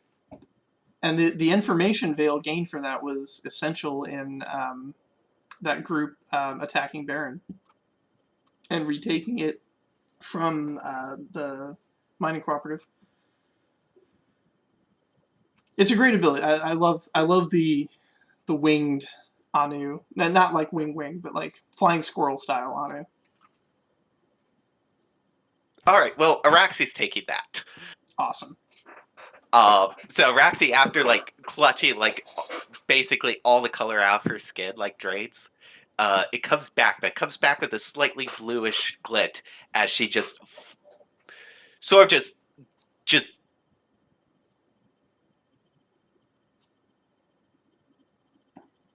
Sorry if I heard that cut there at the end. Yeah, it did. Oh, so you start to see just a slight bluish tint to Araxi's skin as Araxi kind of just scrambles up the rope with much fewer climbs than it took previously. Yeah, I guess in that same sort of perspective, like once Glup stands up, he's a bit more palish. So like when he was falling down towards the ground or wherever, he was just like there was nothing but the wind, and he was just like observing, like hearing the whips and stuff around. I like the description. Potentially vast distances. That's yeah. That just about covers it. All right. It basically turns my Anu into a griffin. Yeah. A glider, basically. But yeah. Also, just like, what's spirit sense? It just says you gain spirit sense. It says just like a It's similar to sight or smell or touch. It's just an additional sense. It's just spirit specific. Like people can't talk to spirits. You can't necessarily talk to them through spirit sense, but you can at least like you get yeah. You get the feels.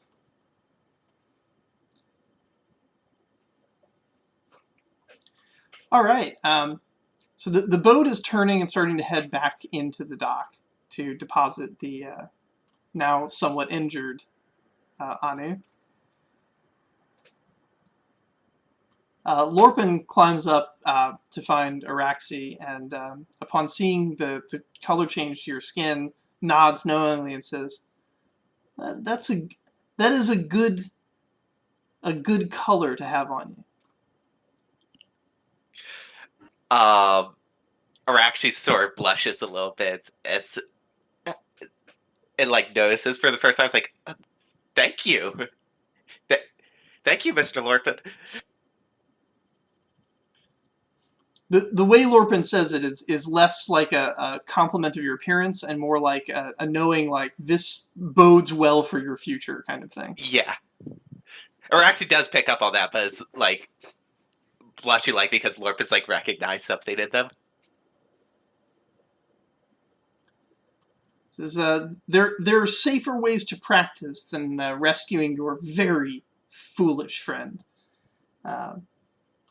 Next time we're out on the water, we'll do some glides. My skin can't handle it anymore. You can see like his skin is kind of messed up from old age and from lots and lots and lots of battles. He says, but I know the basics and I can teach you. I just won't be able to glide with you.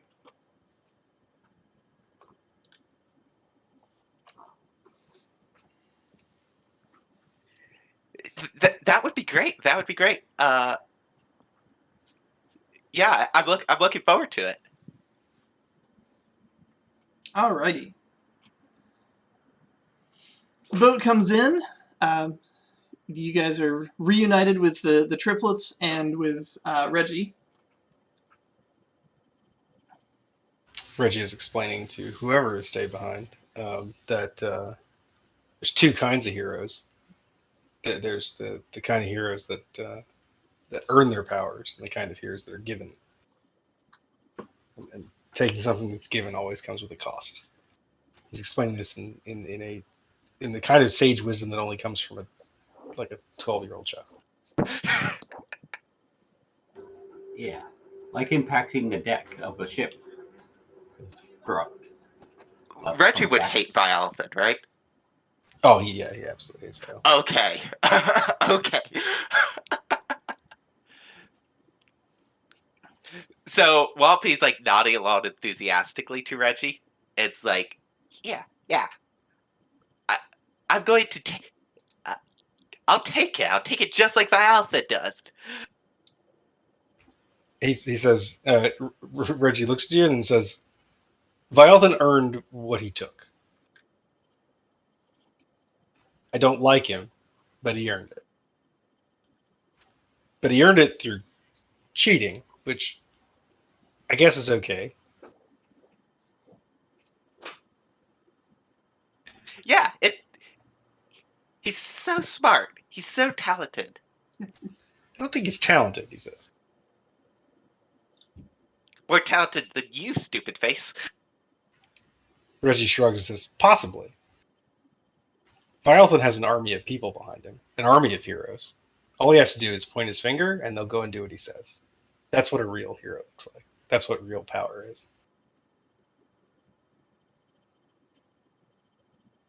Whompi's just going like sort of spit in the dirt and stop listening to you.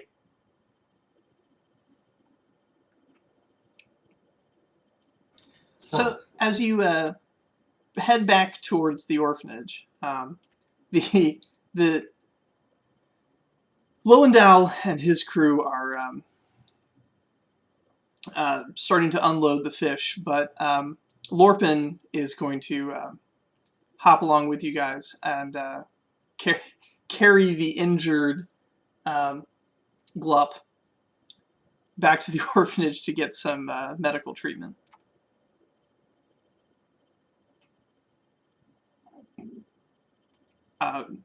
Presumably, you guys are tagging along?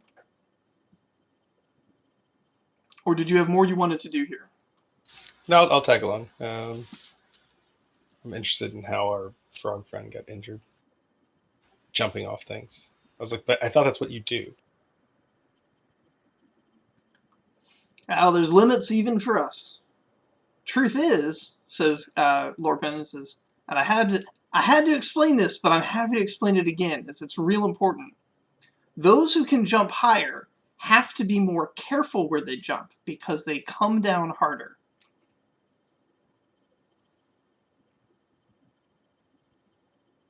If Mari was here, she would explain terminal velocity, but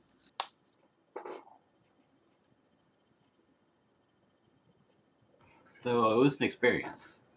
I thought I heard voices. Lorpin is not a physicist. Whompi asks, but what about those who can fly? Ah, well, now that's a different thing. And I think you'll find your friend Araxi now has some surprises in that regard. I'm going to fly one day. Just don't fly too hard, or you might, like, if your wings get damaged, you'll fall really hard. Reggie nods and says, "Yep, that's what I was taught. My butler says that things that can fly just make the archer's job easier."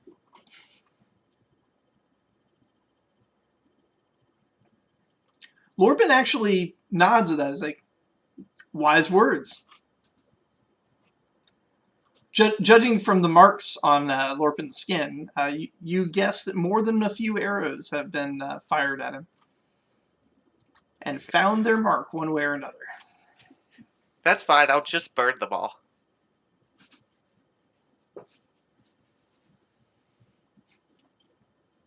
Lorpin is confused and doesn't know what that means, but that's okay. Eventually, you guys get to the orphanage. Miss Maybell is already outside, rushing towards you. It's unclear how she got the news, but she's got a first aid kit, which consists of a healing potion that was being kept in storage for just such an occasion.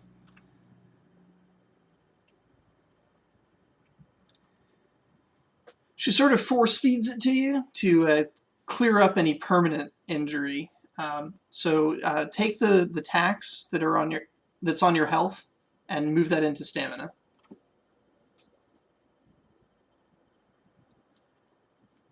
So that should take care of that. Now I want to hear how this happened.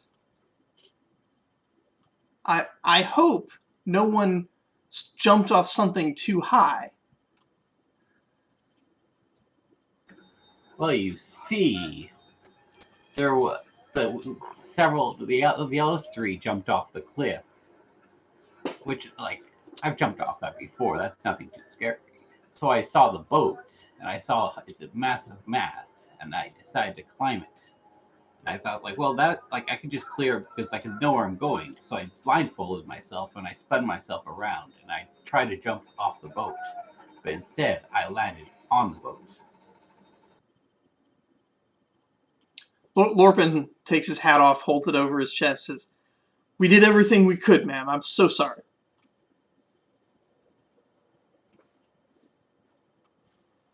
Indeed, I trust that children that I send in your direction are safe in your care, Lorpin. And he's just, like, very, very conciliatory. Won't make eye contact, keeping his head bowed, and just apologizing.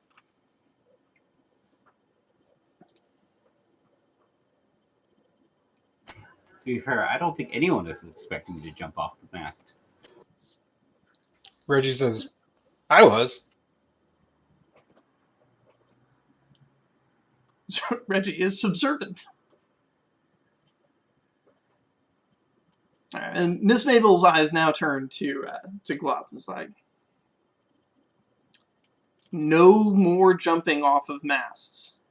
More importantly, no more jumping with blindfolds. You always look before you leap. Understand? Yes, Miss Maybell. All right.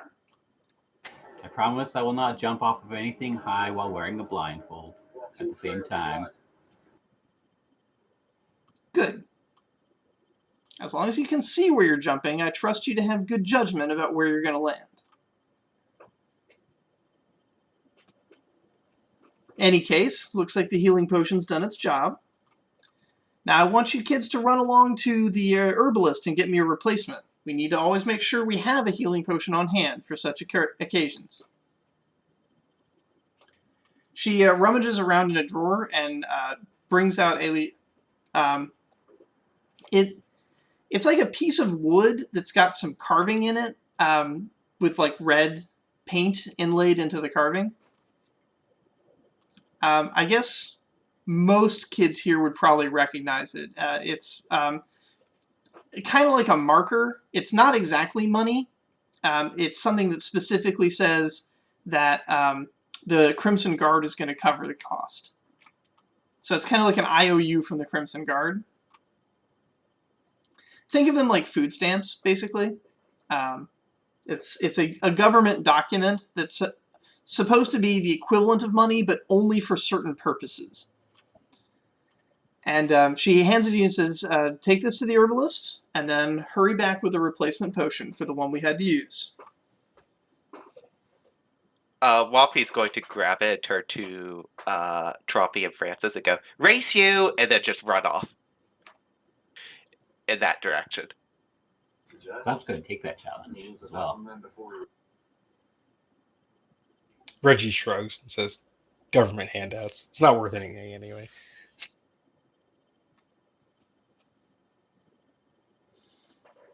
All right. You guys arrive at the town square. Or crossroads, really. It's not really a square. You arrive at the town crossroads, where the herbalist is. Some more of your friends are here, if you want to try and figure out what their superpowers are.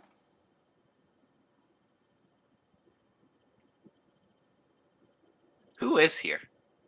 Mari's there. Okay. She starts jabbering on about discovering Mari's superpowers. She's going to be terrified, especially after she finds out that one of you leapt off the top of a mast.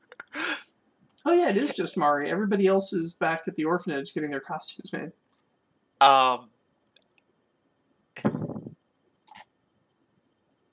Well, Mari is in the library with the miller. They're going through books on mechanical engineering.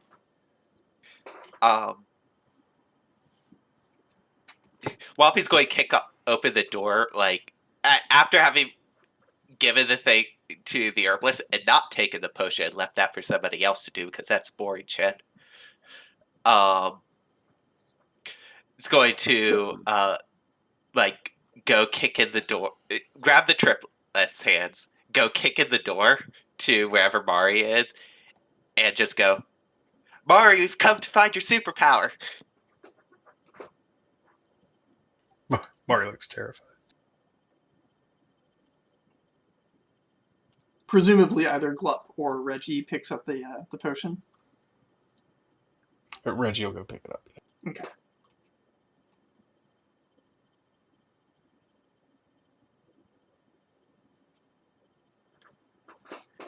Maybe Reggie's going to tax out from just participating in the economy. Yeah, I was considering that actually. Surely it's worth at least a couple taps.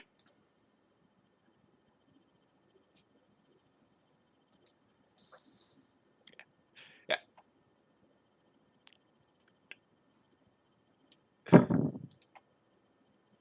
Reggie is a very well composed person. Yes. It's going to take a lot to rattle Reggie. Um, Yeah, I was just thinking I picked the wrong person for this also.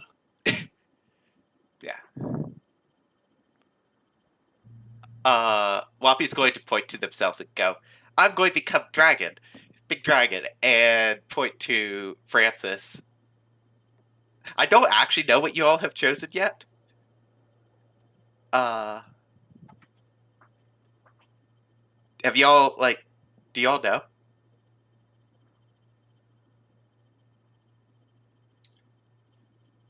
Jackie and Kristen? Like what do you mean? For your, like, quote-unquote superpower. Because Whompi's going to brag about him. Frances did take Prodigy, but we haven't specified yet what type. Yeah. Are we doing the bragging right now? No, we're not at the end of session yet. They're in the library talking to Mina.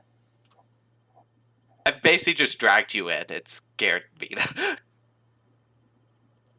All right. Got it. The power I'm taking might scare Mina even more, since I am taking the power of death. So, you know. I mean, mine was going to be the cowardice one, and I was just going to use it sort of like I want to be able to avoid being noticed, because that's what's going to keep me from being bullied. All right. Mina was in the library? I thought Mina was with us. Yeah, we're mixing up names. I'm sorry. Mari. Mari. Sorry. The other one with an M name. Yeah. You're That's right. also 4 Mina letters. is with you, and Mina still hasn't done anything super scary yet. Yeah. So, Whompi is in that case going to go. Frances is going to become necromancer. And then point to Trompi and go, Trompi doesn't have a superpower. You don't see Trompi. Trompi! Trompi! Whompi loses all interest in Mari and just goes searching for Trompi. Mari shrugs and says, necromancy is a long history. It was Malel's first school.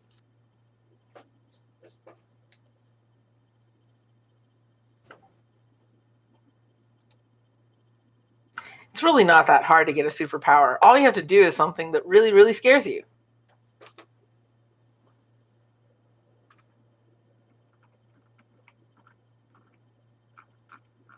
Mari says, well, that's easy, except I don't like being scared, so I guess it's not easy.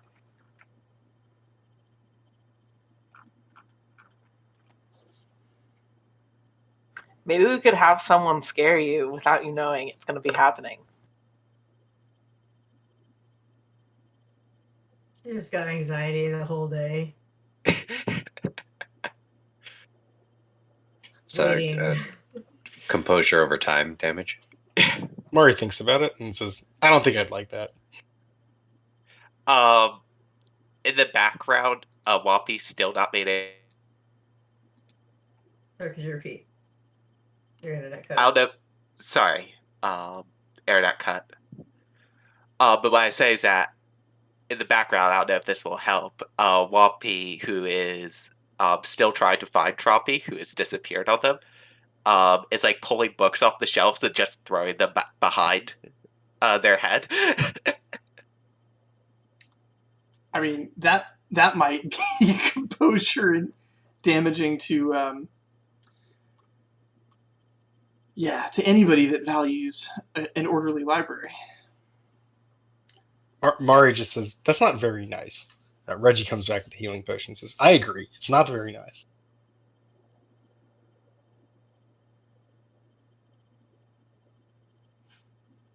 What are you going to do about Reggie? Are you going to enforce law and order?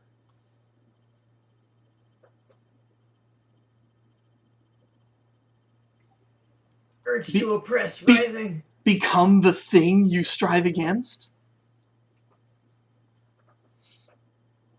Trompi! This library is no longer quiet.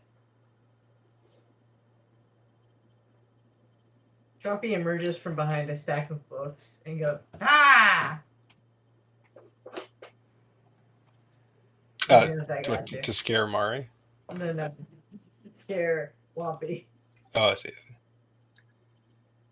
It seems that the three tiny little halflings are just causing, well, okay, two of them are causing chaos, and Frances is observing.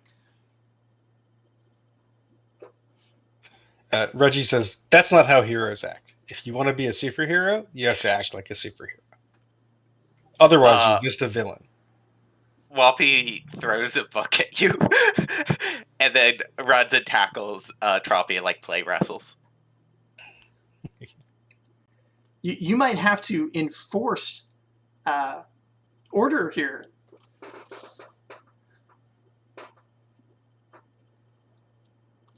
Would that be enough to set Reggie over the edge? Oh, Reggie's totally fine with enforcing order. He's okay with that.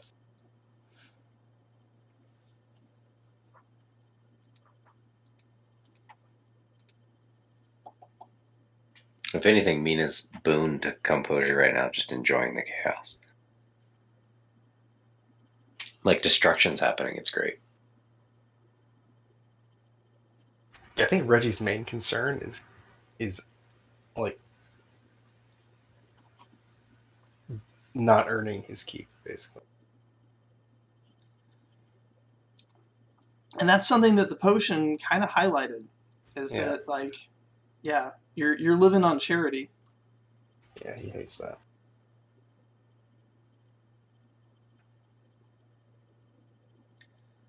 Grammy gives you free food. The orphanage takes care of your medical needs. He's been working though. He's been working to try and work it up. So it's been helping a lot.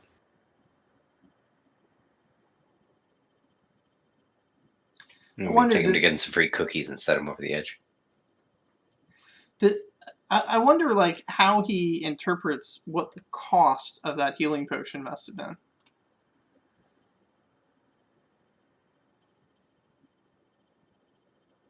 I mean, those are not cheap.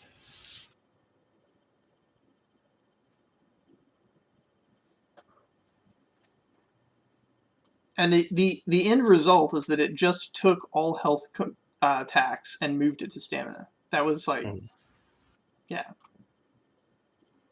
It didn't make the tax disappear, but it made it not life-threatening anymore immediately. Yeah, so I mean, he feels concerned about it and begins cleaning up the mess that the halflings have made as his mental compensation for accepting the potion. The halflings, for what it's worth, are also making more of a mess as you clean it up. Reggie is thankful. So would you say Reggie is currently a bit distracted? I mean, he's cleaning up books. I mean,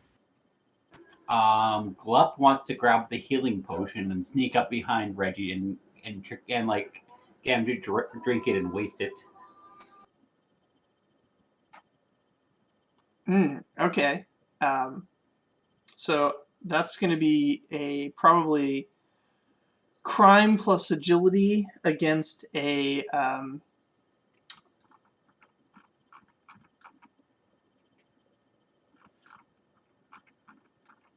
well, you're unaware, so I guess it would be against whatever you want to roll if you think you can notice it, or just like pay the tax with notice or avoid.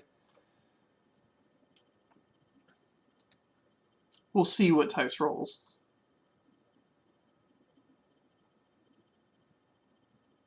Oh, whoops.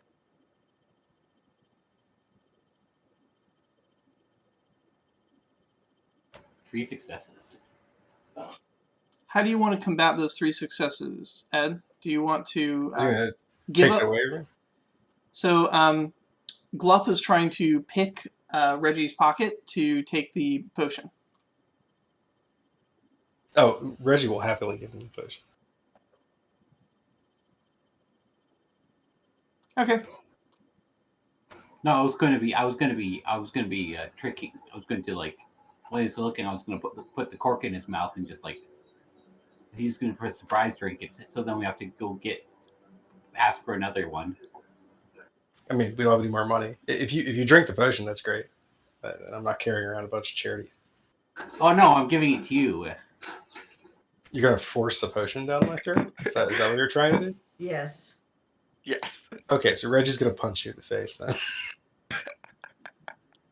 Well, no, I mean, so Reggie's gonna resist that for sure. Okay.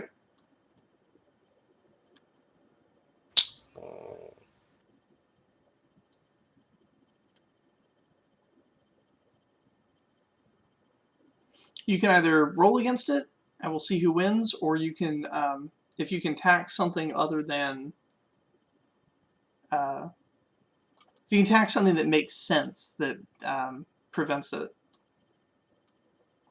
I don't think you've got enough notice.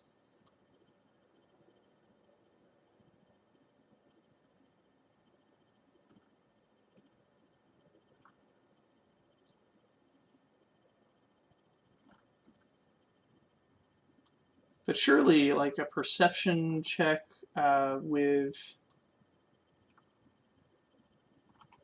either stealth or crime, or unarmed combat. Yeah, Reggie's got a lot going on right now.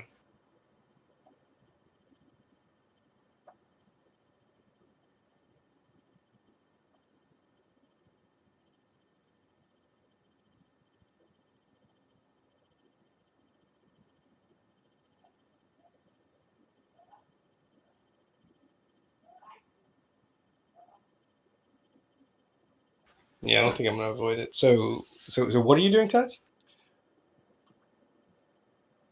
So far, Tice has acquired the potion, since you were unable to do that. So, Tice, you have the potion. Now, as I understand it, your next action you want to take is you want to try and force feed the potion to Reggie. Is that right? Yeah, so then he can. It's a potion that was given to us through charity. Yeah. I'm going to waste it. Yeah, so then we have to go back and get another one, and then Reggie has to grab the next potion again. I mean, I don't have to grab the next potion again. And yeah. Well, we have to get another one anyway. All right, so that's fine. So if you're getting a free potion for no benefits.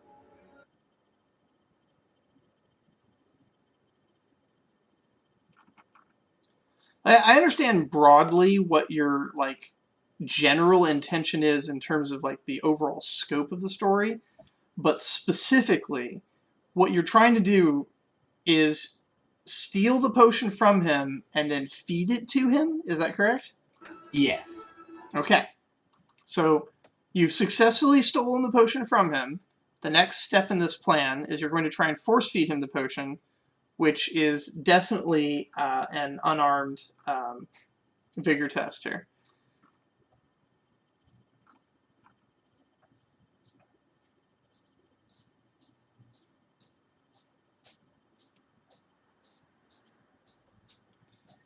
And we'll see if drinking a healing potion when you're not injured gives you superpowers. I don't think it happens. I don't think it happens either. I don't think you even need to roll it. But you don't need to, but those 2 successes you can apply as tax to your attacker. So you attempt to you I guess attempt to grab my head or something and then force it down, and I step aside pretty deftly, and then kind of casually, with kind of an agility cunning type thing, just kind of casually knock the potion out of your hand and it falls to the ground and breaks. Then I say, "Oh no, it looks like you stole a potion. It looks like I'm going to have to tell Miss Maybell that you lost our potion." And I get a smirk on my face. Conflict.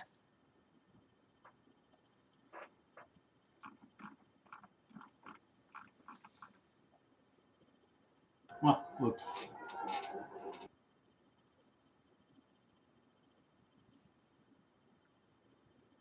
And Reggie looks over at Mari and says, "I'll clean it up," and then happily goes and gets a rag. Mari is interested in the people that have acquired powers, quote unquote. She's just saying, so you do something really scary, and then you have some sort of superpowers. Like, what can you do?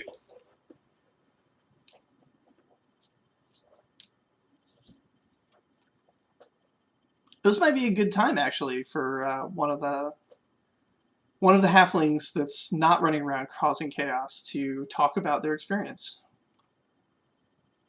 I'd probably be Frances at this point. Yeah, because Whompi and Trompi are Amusing each other right now. yeah. They've moved from play wrestling and it's now like a 2-person game of tag. Well, I can talk to the dead. So, yeah, you know anyone that died? I can try and reach them.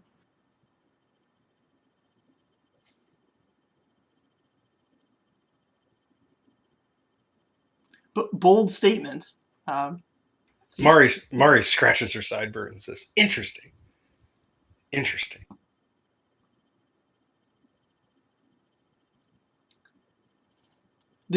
Would you like to explain like what you experienced as you were falling that caused your awakening? Yeah. If that'll help, I guess. So yeah, we jumped off of this cliff. It was really high up, super scary. But you know, I bravely took my siblings with me and we jumped off. And as I was falling, it was like an envelope opened up and I was falling up toward the sky and then into space and then beyond. And then I started seeing all of my ancestors. And yeah, then I hit the water. And then everything was fine.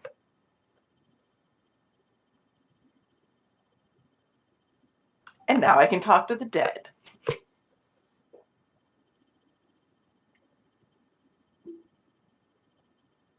Mari scratches her sideburns again and says, "My grandma said that she could talk to her ancestors, but she was mad." Well, I'm definitely not mad. I'm pretty happy, actually.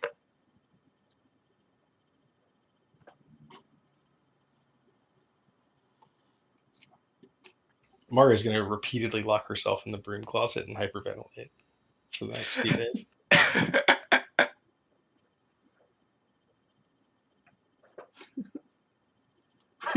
Which just might do it.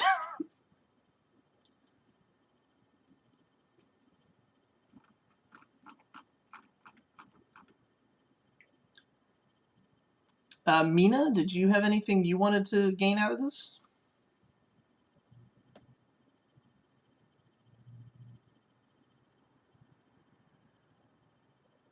I've been trying to think through what's scary for her, and none of this has been ticking.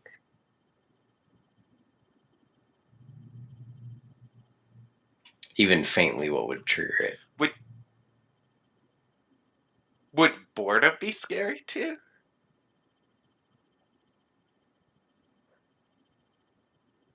Isn't it just adversity? Yeah. Or is it something that has to be scary?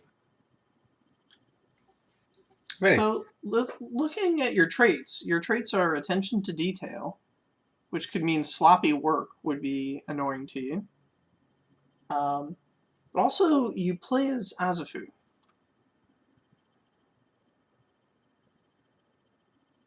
So there may be aspects of the arcane, such as talking to dead people, that has certain levels of terror in it as well.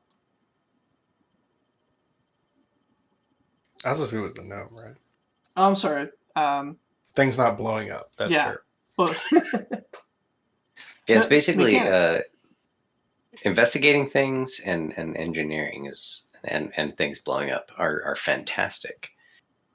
So yeah, I guess magic would be unnerving because it's not scientific or mechanical. But that's yeah. I would argue that magic is pretty scientific. In this world, yeah. Depends on the magic. The magic studied Yeah. at the Salibrae Academy is very scientific. The magic that those druids off in the woods are studying is not even remotely scientific. Magic Mathos does. It's not scientific either. As a matter of fact, elves pretty much have a monopoly on scientific magic, at least in the West. I would say the most unnerving thing to Mina in all this scenario is that Glup isn't the same color he was before. Or not Glup. Yeah, Glup. Not Glup. No, not Glup. But he didn't see Araxi, so that would have been the most unnerving thing. Well, the But she boat wouldn't have did seen come her. to the boat did come to shore to drop Yeah. Glup off, so You you probably would have did seen see Araxi. That would have probably initially damaged her a little bit. Just the fact that she knows that Araxi is one color and she was a different color when she showed up. Okay, that's a start. After that, I'm not really sure. The Chaos children clearly have not helped.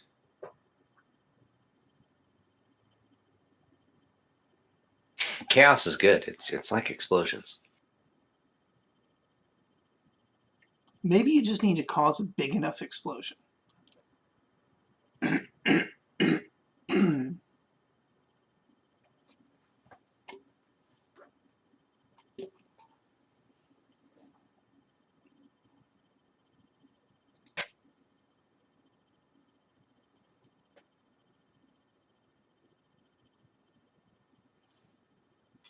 If there was some way to blow stuff up,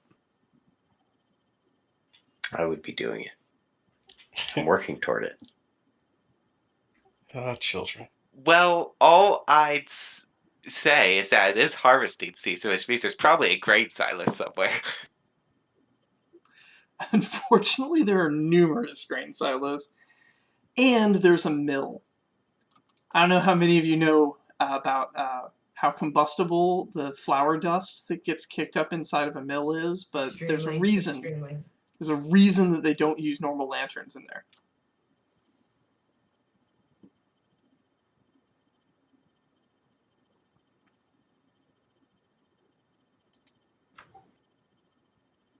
And the mill is just up the road. The miller we is have a actually lantern? here. The whole reason that that Mari is here is she's doing some research for the miller.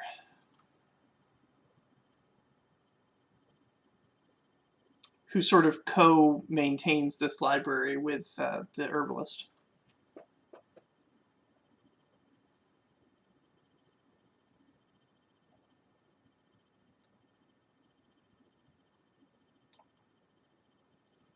Also, so far you've only been looking for your superpowers the way Miss Maybell told you. There may be other ways too. Like mushrooms. You're in a library. Let's go get your stupid mushrooms. Yay! Are we They just doing might work. looks? These kids are gonna be tripping balls. It's gonna be amazing. Reggie says, "You guys need to look for mushrooms. I need to go talk to Miss Maybell," and then kind of gleefully walks back towards the thing. I think he might just. I think he might level up just by being vindictive and telling on someone. Well, also we're here to go to the herbalist to find her mother as well.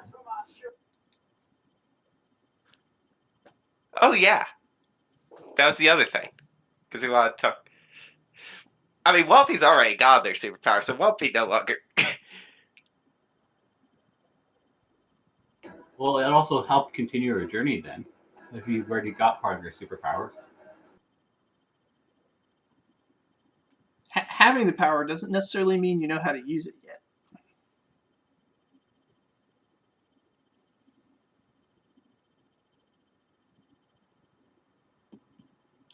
But yeah, okay. So Reggie is heading back to the orphanage.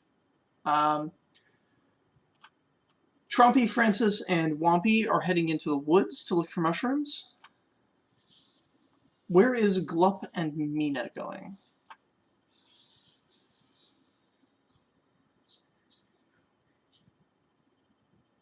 Well, I was gonna look for talk to the herbalist about her mother. Okay. And Mina? I know where everyone's going, so I'll spend a little time, if I can, looking in the actual library for like unlocking potential kind of thing. Okay. As before, the library is super boring, and so you're going to have to tax your composure to do any research, unless you unless you ask for help, because Mari is here, and Mari has a just stupendous scholarship score.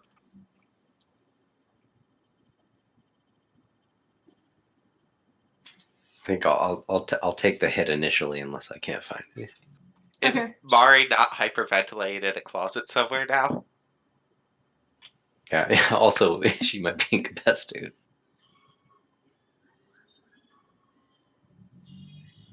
Oh, that's up to Ed. But yeah, go ahead and take your tax and roll your focus plus scholarship.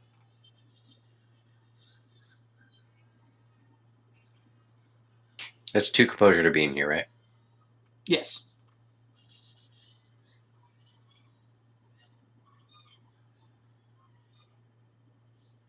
Yeah, this is the boring library. None of the books have pictures, but they do have diagrams, which are not at all exciting.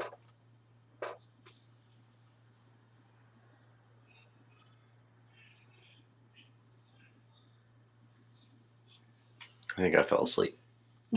I think you might have. I mean, you're going to drain your composure looking for information on how to blow things up. Meanwhile, Glup, you're talking to Willica? The herbalist. Yeah, her name is Willica.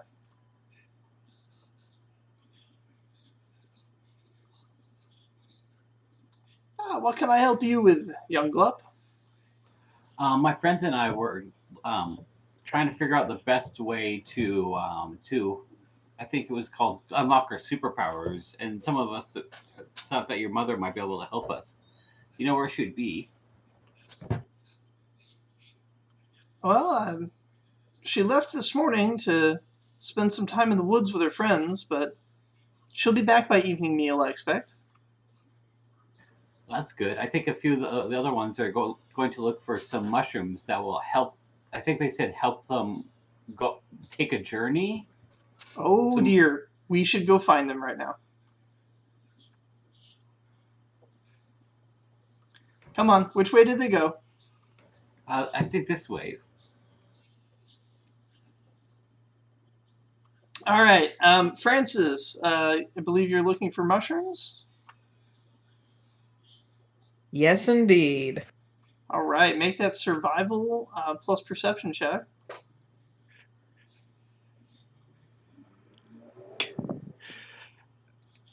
Whompi is also now looking for mushrooms, but it's just picking them. You can make the same check.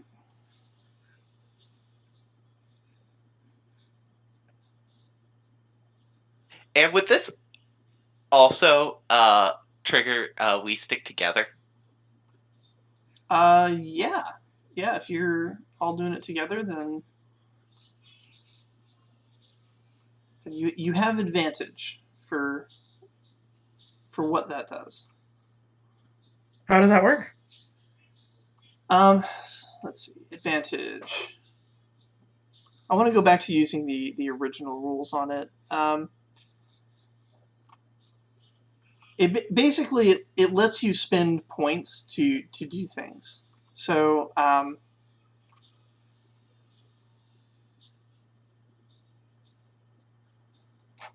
is it in mechanics?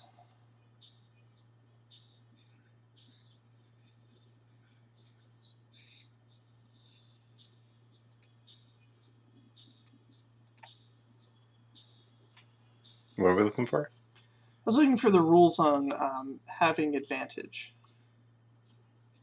So there's things like, for example, if you have a character point and you want to take control from the game master to narrate the scene yourself, you have to have advantage in order to burn the character point to take narrative control. there's other things too that you can do with it. Like when you're spell casting, you want to have advantage from a trait for one of your spells. Otherwise, the costs get prohibitive.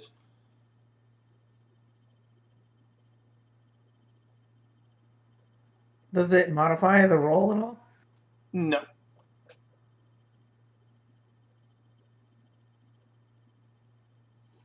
Unfortunately, you were unable to find a psychedelic mushroom. Shut. I would like to help. However, Whompi has found something. What was Whompi looking for? Was it Whompi edible? listened to Frances explain what mushroom that Whompi was supposed to get, and Whompi did their best to grab one that looked like it. Okay. So you weren't looking for an edible mushroom. You were looking for a mushroom that matched Frances's description. Yes. All right. Whompi has found a mushroom.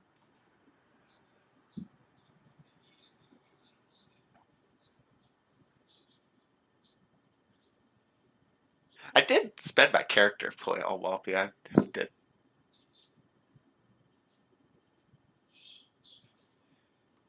If you want to, you can burn the character point to take narrative control for me, and the scene is yours. You have advantage right now. Because you're working together.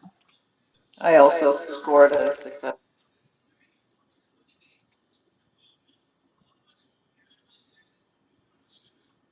Was my mic causing that feedback?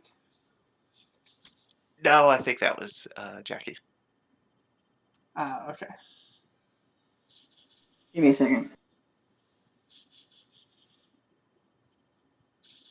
Alright, so I also scored a success in my attempt to find mushrooms. All right.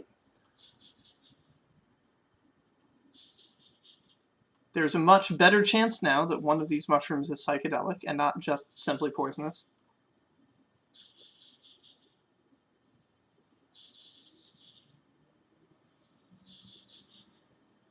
Found that quote somewhere.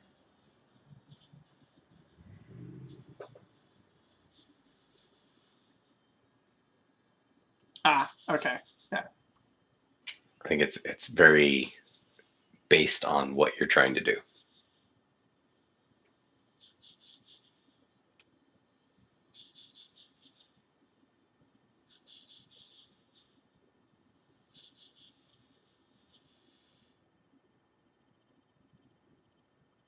All right, great. Should we take these mushrooms back to town? Yeah, let's go give all the other kids mushrooms, and maybe that'll tell us what their superpowers are. Yeah. Maybe we should make some sort of mushroom tea. That way we can share it with more people. I've been having plenty of practice at the herbalist. I could probably make a really good tea. You probably could. So you notice on your way back, of course, being very small, it's easy for you to hide and notice these things, that Glup seems to be hopping along behind the herbalist, who is looking into the forest and calling out, "Trompi, Whompi, Frances!" I grab my other triplets by the hand and I go, shh, hide, hide, hide. Frances hits the deck. Yeah, Whompi's hiding as well. All right, everyone make a stealth check. Let's see, probably stealth plus agility. And remember, you have lessons of the small, so all of you get bonus pips to that. How many is it? 2.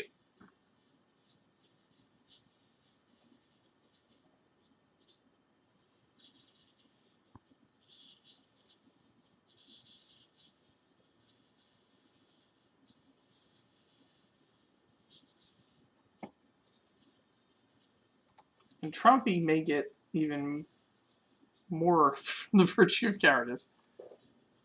That was just successes all the way down, wasn't it? Yeah. Okay. You managed to slip past them unnoticed.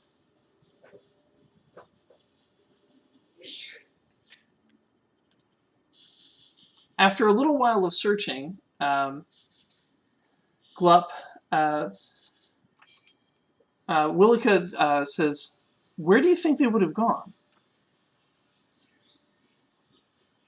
If they did find mushrooms, where would they take them?"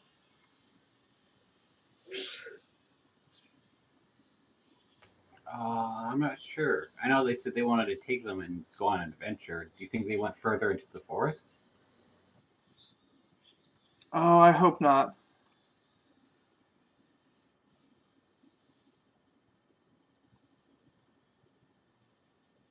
Can you do something for me? Can you hop up that tree there and get a higher view and maybe see if you can spot them?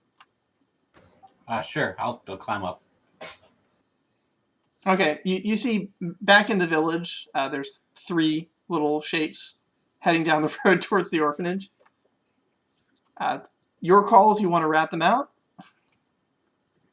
but they're pretty far away now. They're making good progress back towards the orphanage.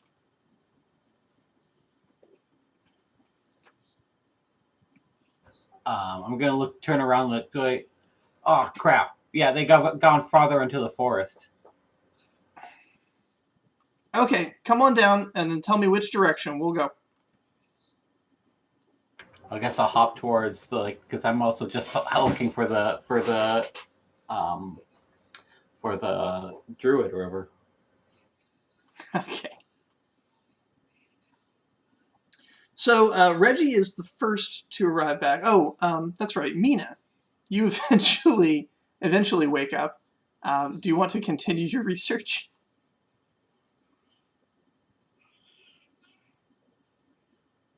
Yeah, let's do it. I'm just chilling in the library by myself at this point. It's great.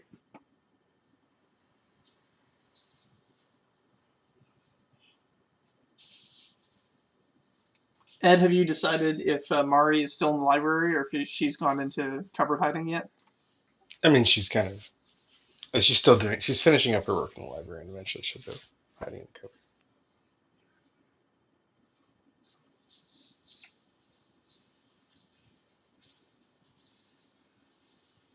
Is it putting a strain on her composure to not panic right now, but to finish her task first? No. Okay. She's pretty meticulous. But she's terrified of enclosed spaces. Oh, okay.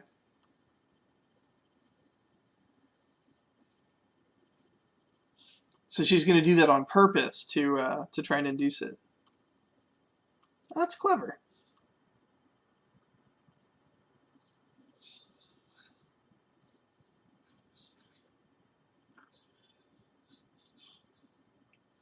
Hey, all right, a little success. What were you looking for?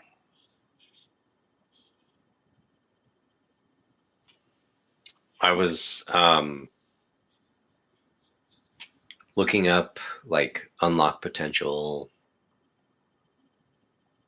stuff like that, to basically what we were looking for, but different suggestions than. So unlocking potential, learning things, learning secret abilities. Superpowers.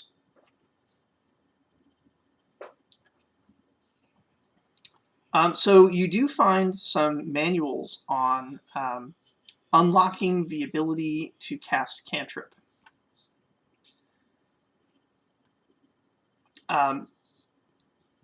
Prior to the development of a remote cantrip that lets you see other people's mental state representations, there was the older problem of unless you can cast cantrip to see your own mental state representations, there's no way to talk to other people about how to cast a spell. Cantrip bridged that gap. But but you had to cast it without being able to be taught how to cast it. And so lots and lots of books were written to try and help people, many of which were absolute bunk written by charlatans that were just trying to squeeze some easy money out of people who were desperate to become magic users. But a few, and a few stored in this library, seem to actually be the genuine article of legitimate attempts to try to describe ways of thinking and ways of adjusting one's thoughts to attempt to awaken magical potential. This has nothing to do with frightening yourself at all. It has to do with focus, practice, a little bit of trial and error, but learning how to figure out when you're getting close, and learning how to feel your way through, essentially intentionally manipulating your own emotional state to induce specific patterns that create magic. Parts of the book are highly technical, but the basics in the sort of middle to end of the books are mental exercises you can do, pictures you can look at, or things you can read that try to help you get into the right kind of mindset for each of the syllables of the spell.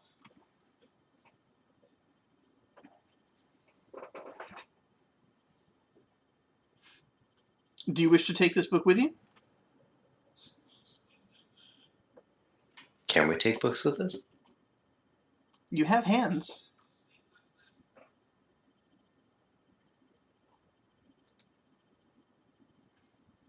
Whether or not you're allowed to, you'd have to ask.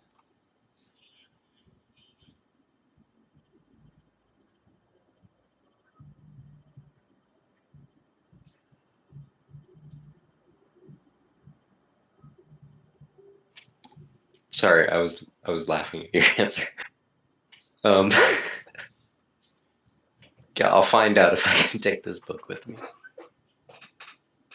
If I can borrow a book. Willica is not presently here to give permission or not.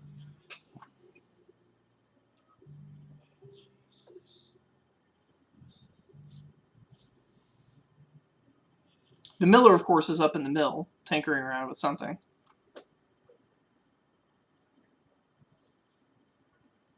But Glup has lured Willica deep into the woods.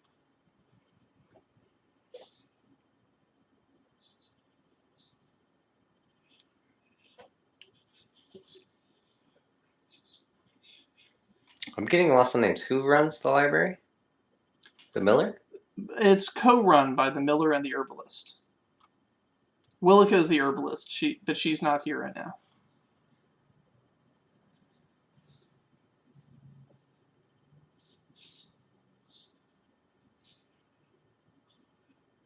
There might be something of an informal relationship going on between the two. It's not really clear.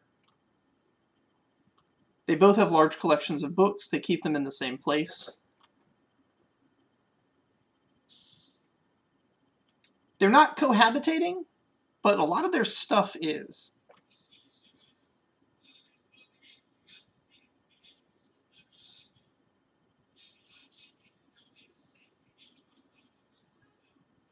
And I assume Mari is nowhere around.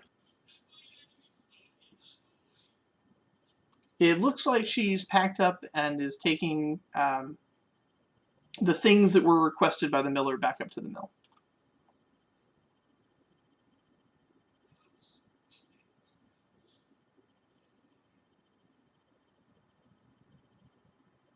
Essentially, you are unsupervised, and no one can stop you.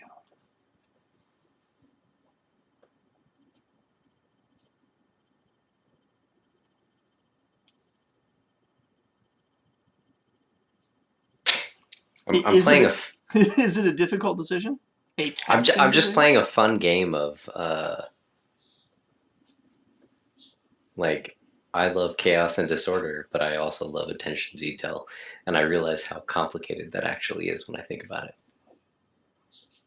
from another person's perspective. But then when I think about it from my perspective, I just take the book and leave. Alrighty. Reggie is the first to arrive back at the orphanage.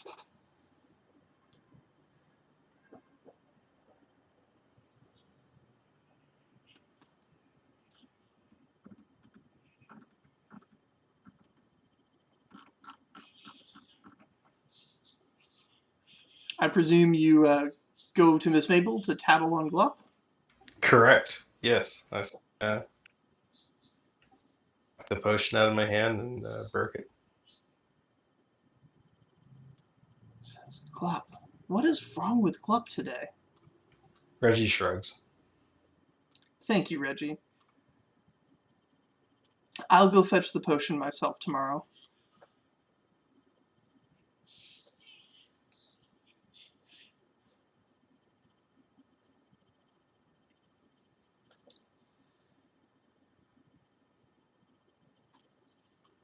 In the meantime, she starts setting out tables and takes the pie out of the oven to let it cool. Starts getting the other soups and things ready for the evening meal. Big bubbling pot with delicious smells is in a corner of the kitchen.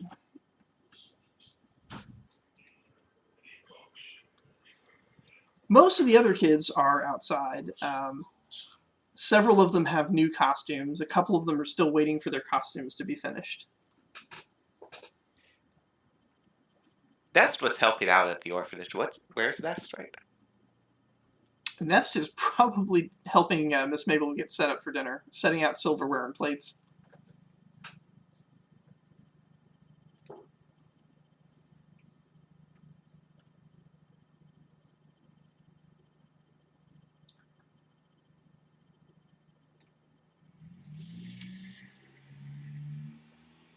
And if we wait long enough, the triplets arrive.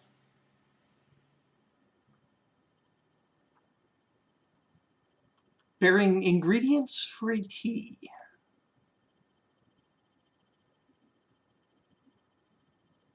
I'm ready to make that tea. That tea. Whompi goes to fetch like as much water as Whompi can carry.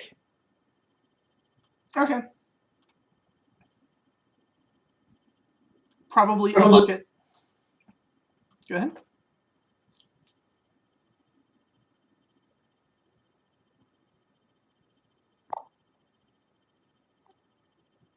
Sorry, technical difficulties. Frances is looking for cups, just as many cups as possible, so that I can dole out the tea. Nest is laying cups, plates, and silverware out across the tables.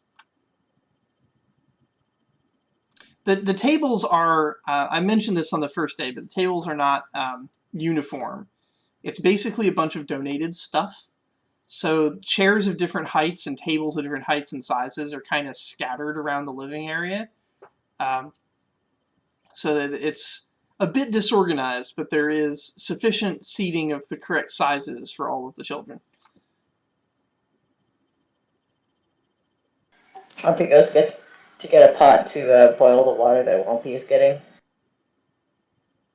So there is a pot of boiling soup already on the stove.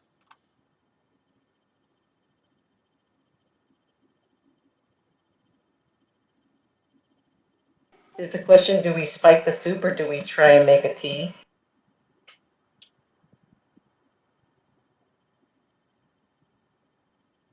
I think we make the tea. Although,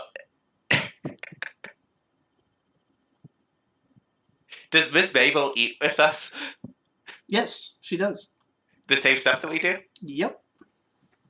Oh god, now I want to spike the soup. I'm with you. Chaos, let's go. Trompi takes the initiative and throws the mushrooms in the soup. Okay.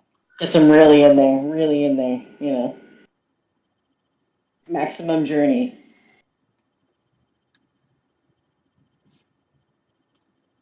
The soup itself dilutes them down a bit, but everyone's going to have some really weird dreams.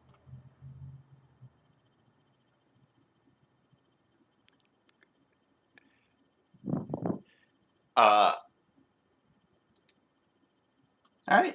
Eventually, let's see. Mina comes in with the book.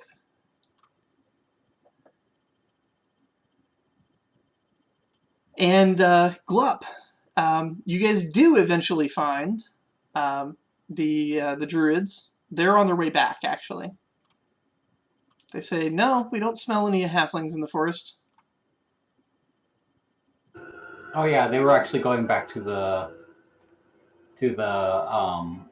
Miss Maybell's to the orphanage. I was just looking for the druids. You little rascal. You know it's not polite to lie. I'm not saying that because you don't know. I'm saying that you do know. And I'm disappointed in you for not remembering.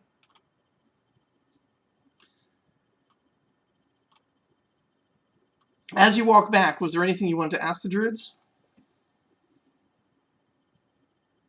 I was got some of the a bunch of the kids were trying to like unlock their potential and stuff, and that like the druids might know of other ways besides like doing scary things to unlock potentials that I might be able to bring back to the other kids. As well as like my weird spiritual experience I sort of felt when I was falling down the shaft of a ship. So they have some, or they, at least they act like they have some idea what you're talking about with the spiritual experience. And their recommendation is not to frighten yourself, but is to meditate, to find a peaceful place with nature around you to sit and observe and quietly meditate on the interrelationships of the natural world. What they're describing sounds really boring, but they make it sound like mysticky, and they use lots of big words. So if you can withstand the boredom of pretending to meditate, you might be able to look really important.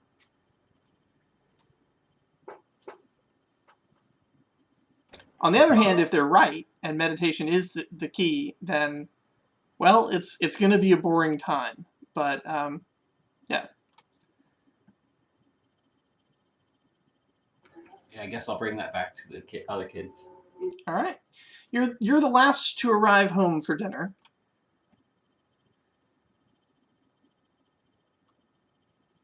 The dinner tastes really good. Something new was added to the soup. It's quite enticing. Really bounces on the tongue. Afterwards, the world just kind of seems a little warmer. The glow of the candles and the lamps just has a little bit of a golden shimmer to it.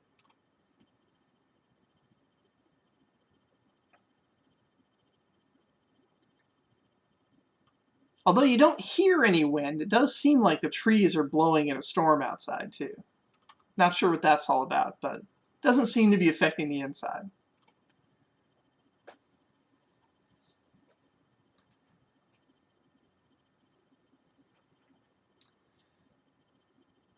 Okay, so there's going to be some consequences tonight. But everybody is going to recover 2 attacks. So that's happening as per normal. But the next day, things are going to be interesting. So for tonight, after dinner, everyone's going to, in a little bit of a hallucinogenic high, go ahead and make your boasts. Before everyone heads to bed and before the boasting begins, Frances wants to start spreading a rumor that the soup that everyone ate tonight was a very special soup, and that it will give them special powers. And as they dream tonight, they might dream of what those powers would be. Nice. Whompi is also going to assist in these rumors. Ross is like, what is dreaming like? It's a good point. Elros doesn't dream. Elros goes into the remembrance. Elros might dream tonight, though. Yeah, elves can dream. They just don't typically. Dreaming is like reality without limits. That is so true, particularly on Talus.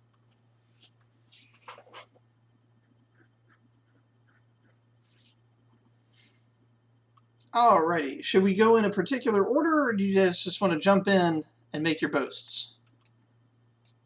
I'll go ahead and go first, just because I have to get off. I'm exhausted. Okay.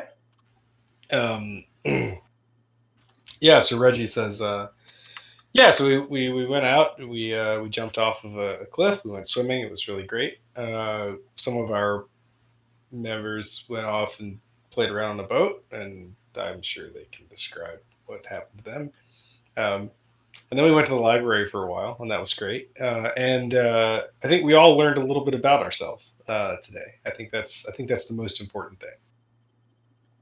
Did Reggie learn a little bit about himself?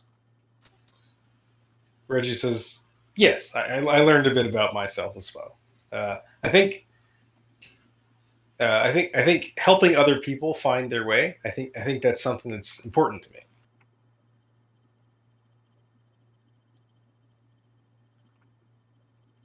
Okay. Are you going to tax out your composure and take a lineage, or was it not stressful enough?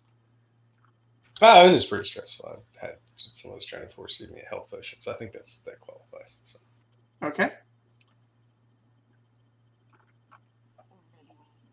I'm interested to learn what your lineage will be. Moving on. Trompi, what happened to you today?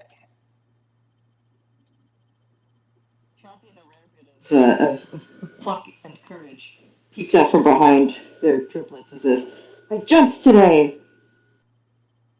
And I hid today.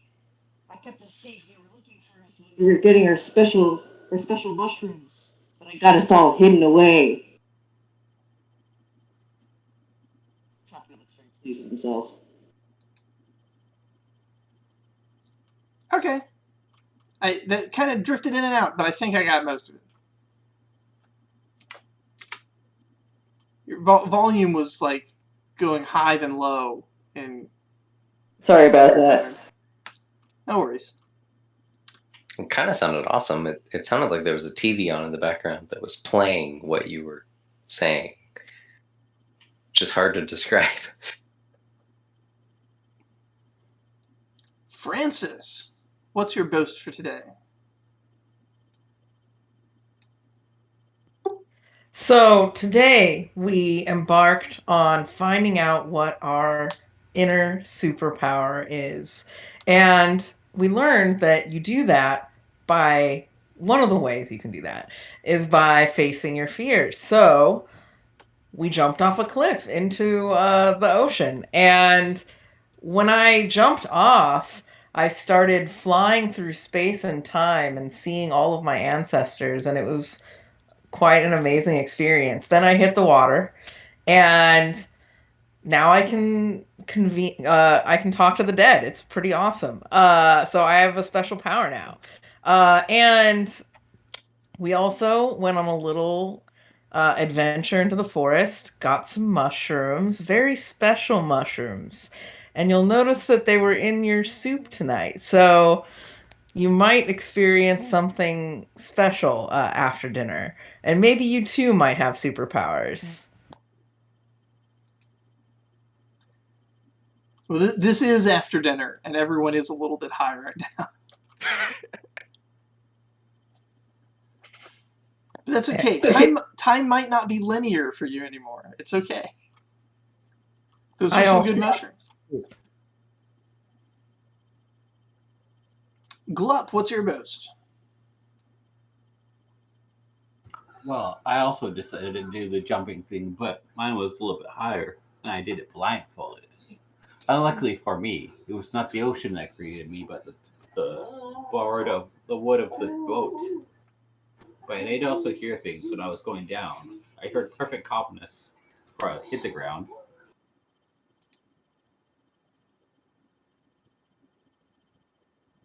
Alrighty, Mina, what's your boast?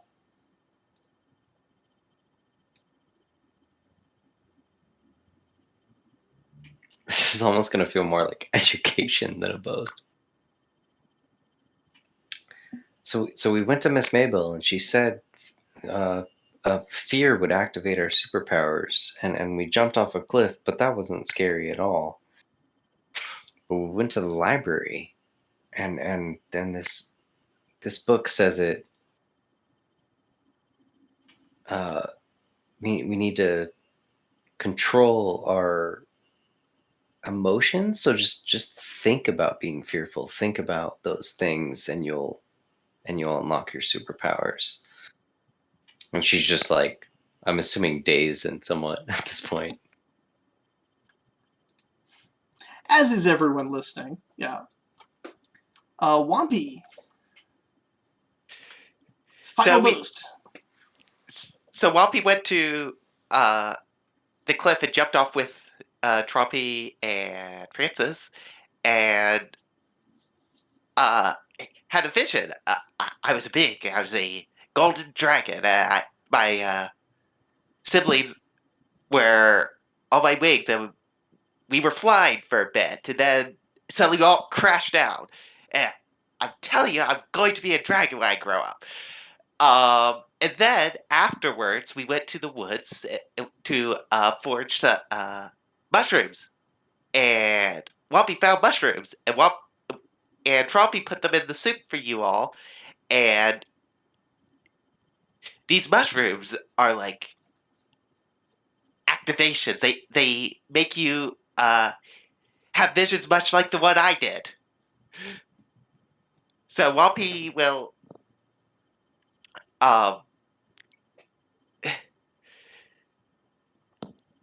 so Whompi's excited to see what everyone's superpowers are in the morning. All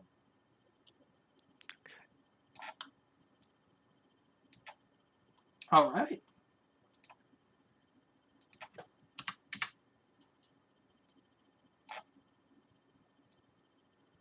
And then let's just work our way back up the list here. So, having heard all these, to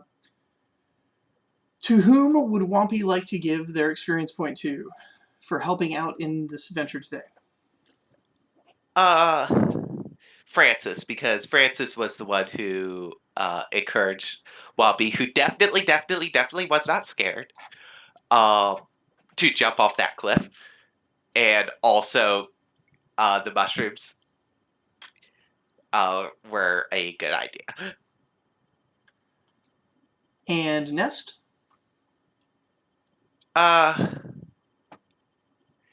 Nest is going to give it to Reggie, I think, because Reggie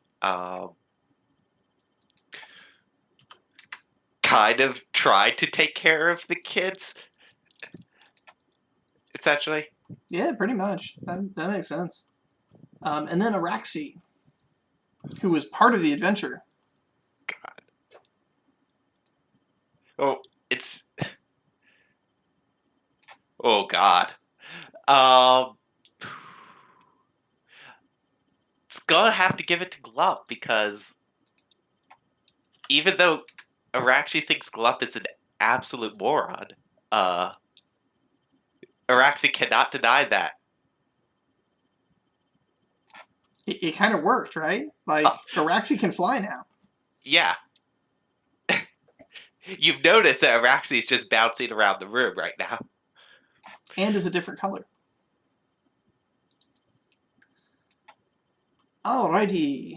Mina, which of your companions was the most helpful to you and deserving of an experience point?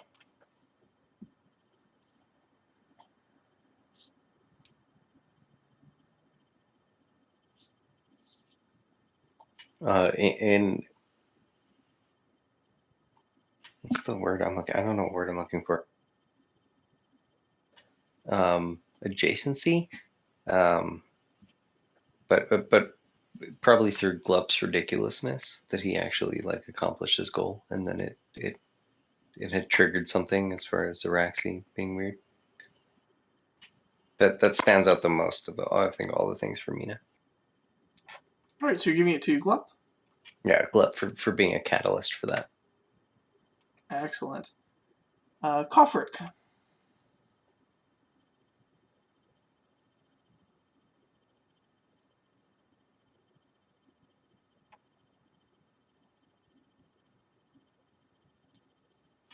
These are slightly hard.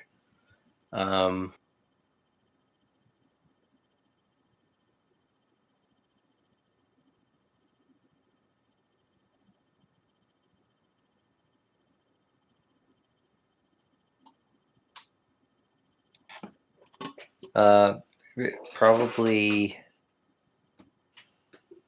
I'm losing these names. And which one? Frances for being.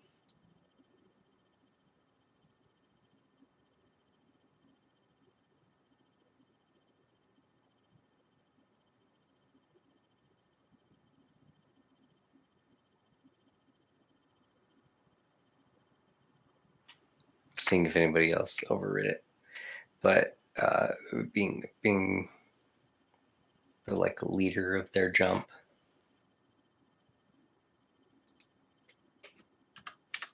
Or the central point of the group learning their stuff. And Crystalsar.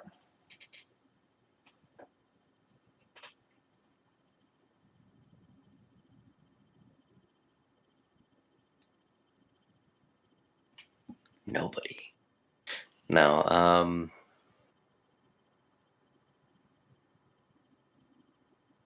Honestly, in this group, probably Reggie for maintaining order.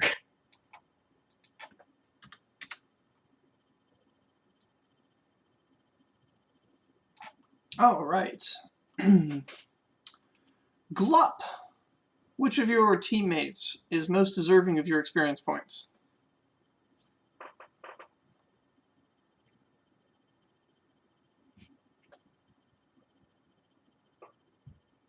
Has to be somebody that was on the adventure with you. Can't be Araxi, even though Araxi made the best effort to stop your fall.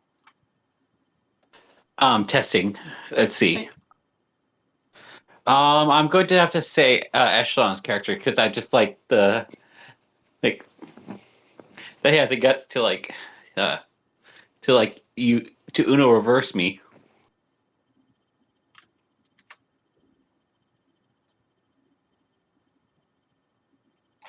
Alrighty. And then Kyleel.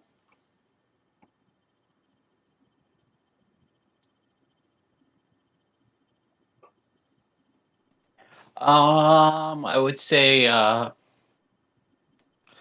Shifty's character for the idea of the whole mushroom thing to go through a journey. So Frances. Yep. And then Elros.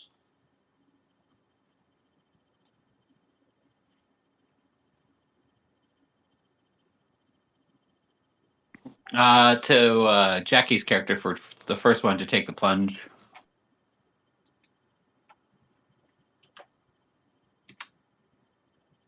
All right. Frances, which of your teammates and or triplets is most deserving of your experience point for helping you this evening?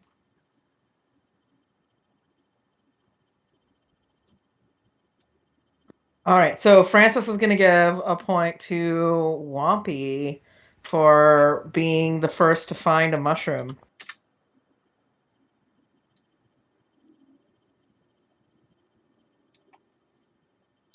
Right on. And then Zara? Zara is going to give a point to Trompi for overcoming the fear and taking the plunge. And Henry.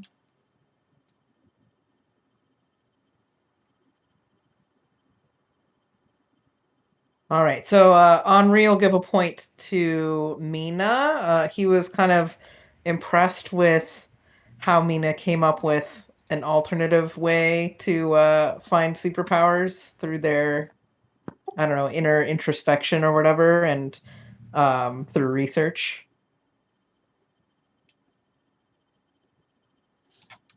Excellent. We're up to Trompi now.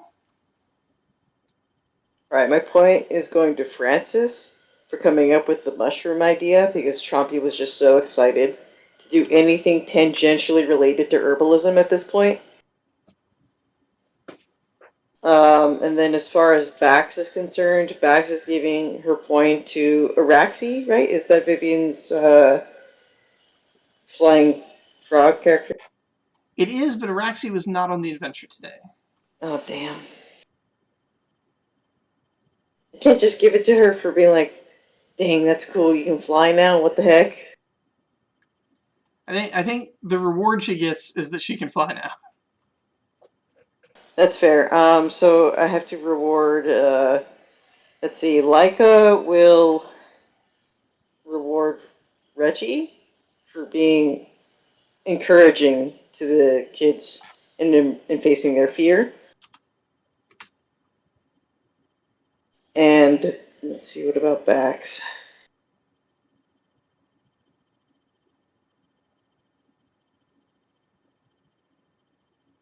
I can't give it to myself.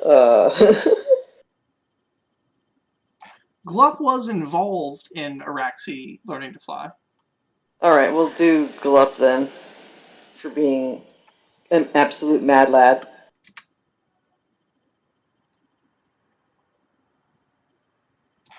All right, and at last we're up to Ed.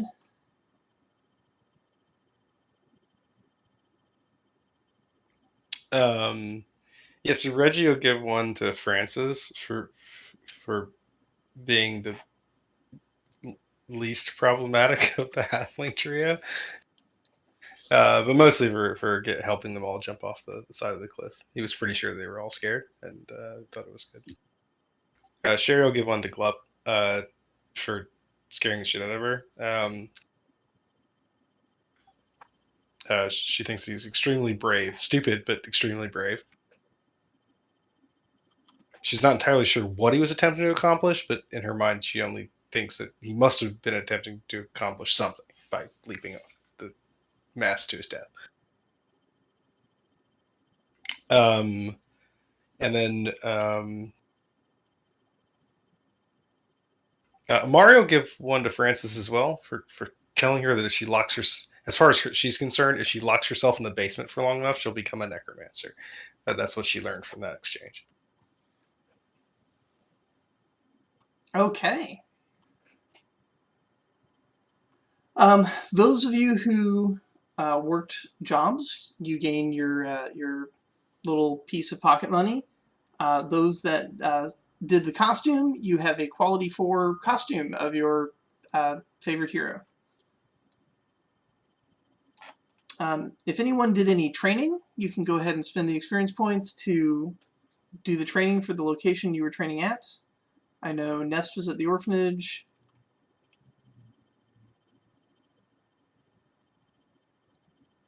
And Mari was at the Miller. Nest has trained agility now.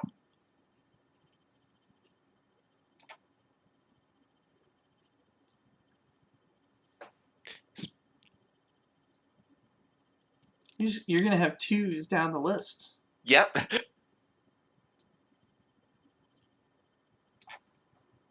Nest realized that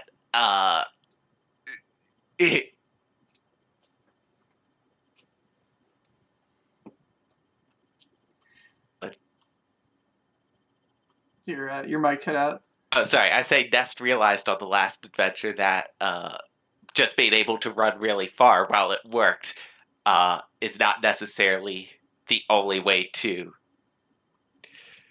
get away from something. Can't always run from your problems. All right, and then yeah, everyone. I think I already mentioned you recover 2 tax, and let's see. Did anyone at all spend their day with the carpenter?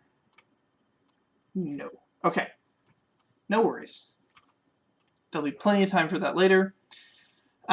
Before we end, though, there is one last thing, which is that there is a new adventure which has popped up, which is kind of an emergency adventure you're definitely going to have to deal with tomorrow, which is that Miss Maybell is missing when the children wake up the next morning. Why? I don't know. I mean, you did feed her and all of yourselves hallucinogenic mushrooms.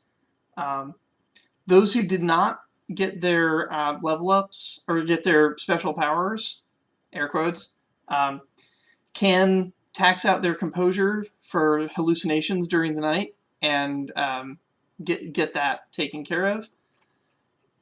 So we're giving a check to what are our superpowers, but yeah, tomorrow's adventure will be, or well, next week for us, tomorrow for the kids will be, where is Miss Maybell? As when you wake up, she is missing, and yet her glasses, not just reading, her just general glasses, are on her nightstand. Her staff is in its place in the front yard, and her friends are asleep on the couches in the general room, but she is nowhere to be seen. So that'll be next adventure. I've never regretted my +4 in composure more than right now. Nice work, everyone. So are we marking everybody as 0 composure? Like, and that's how we go? If they didn't get it during this adventure, then they have the option to 0 their composure and take an additional lineage from the hallucinogenic mushroom solution. Got it. So this would just mean that tomorrow they have 0 composure. Yes, they'll wake up with 0 composure. Those of you who got it done tonight will have at least 2 composure, or potentially you've moved all the tax into your stamina. But yeah, the rest. But of them we can't move this zeroing out the composure into. This is happening while you sleep. Strange nightmares, bizarre visions.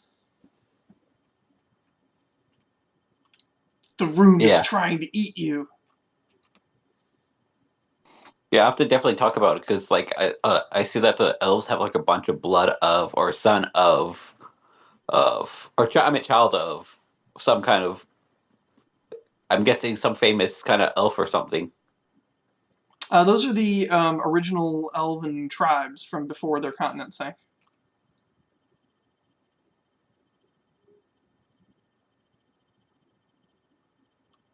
And yeah, all of those have. Some of them do have definitions, like the sea elf ones and some others.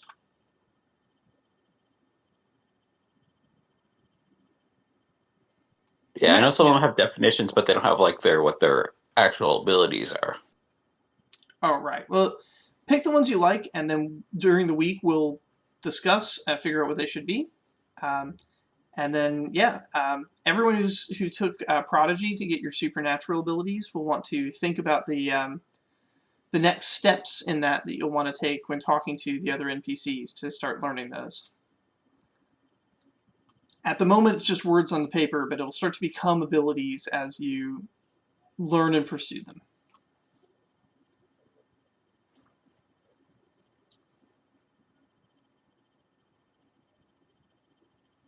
I like that we're seeing some nice divergence in the triplets already.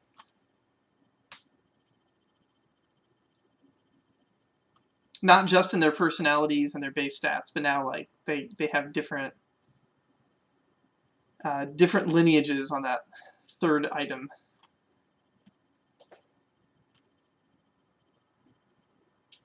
All right. Whompi's going more like druidic type. I mean, neat. You have a druid, a necromancer, and a rogue. That's a great combo right there.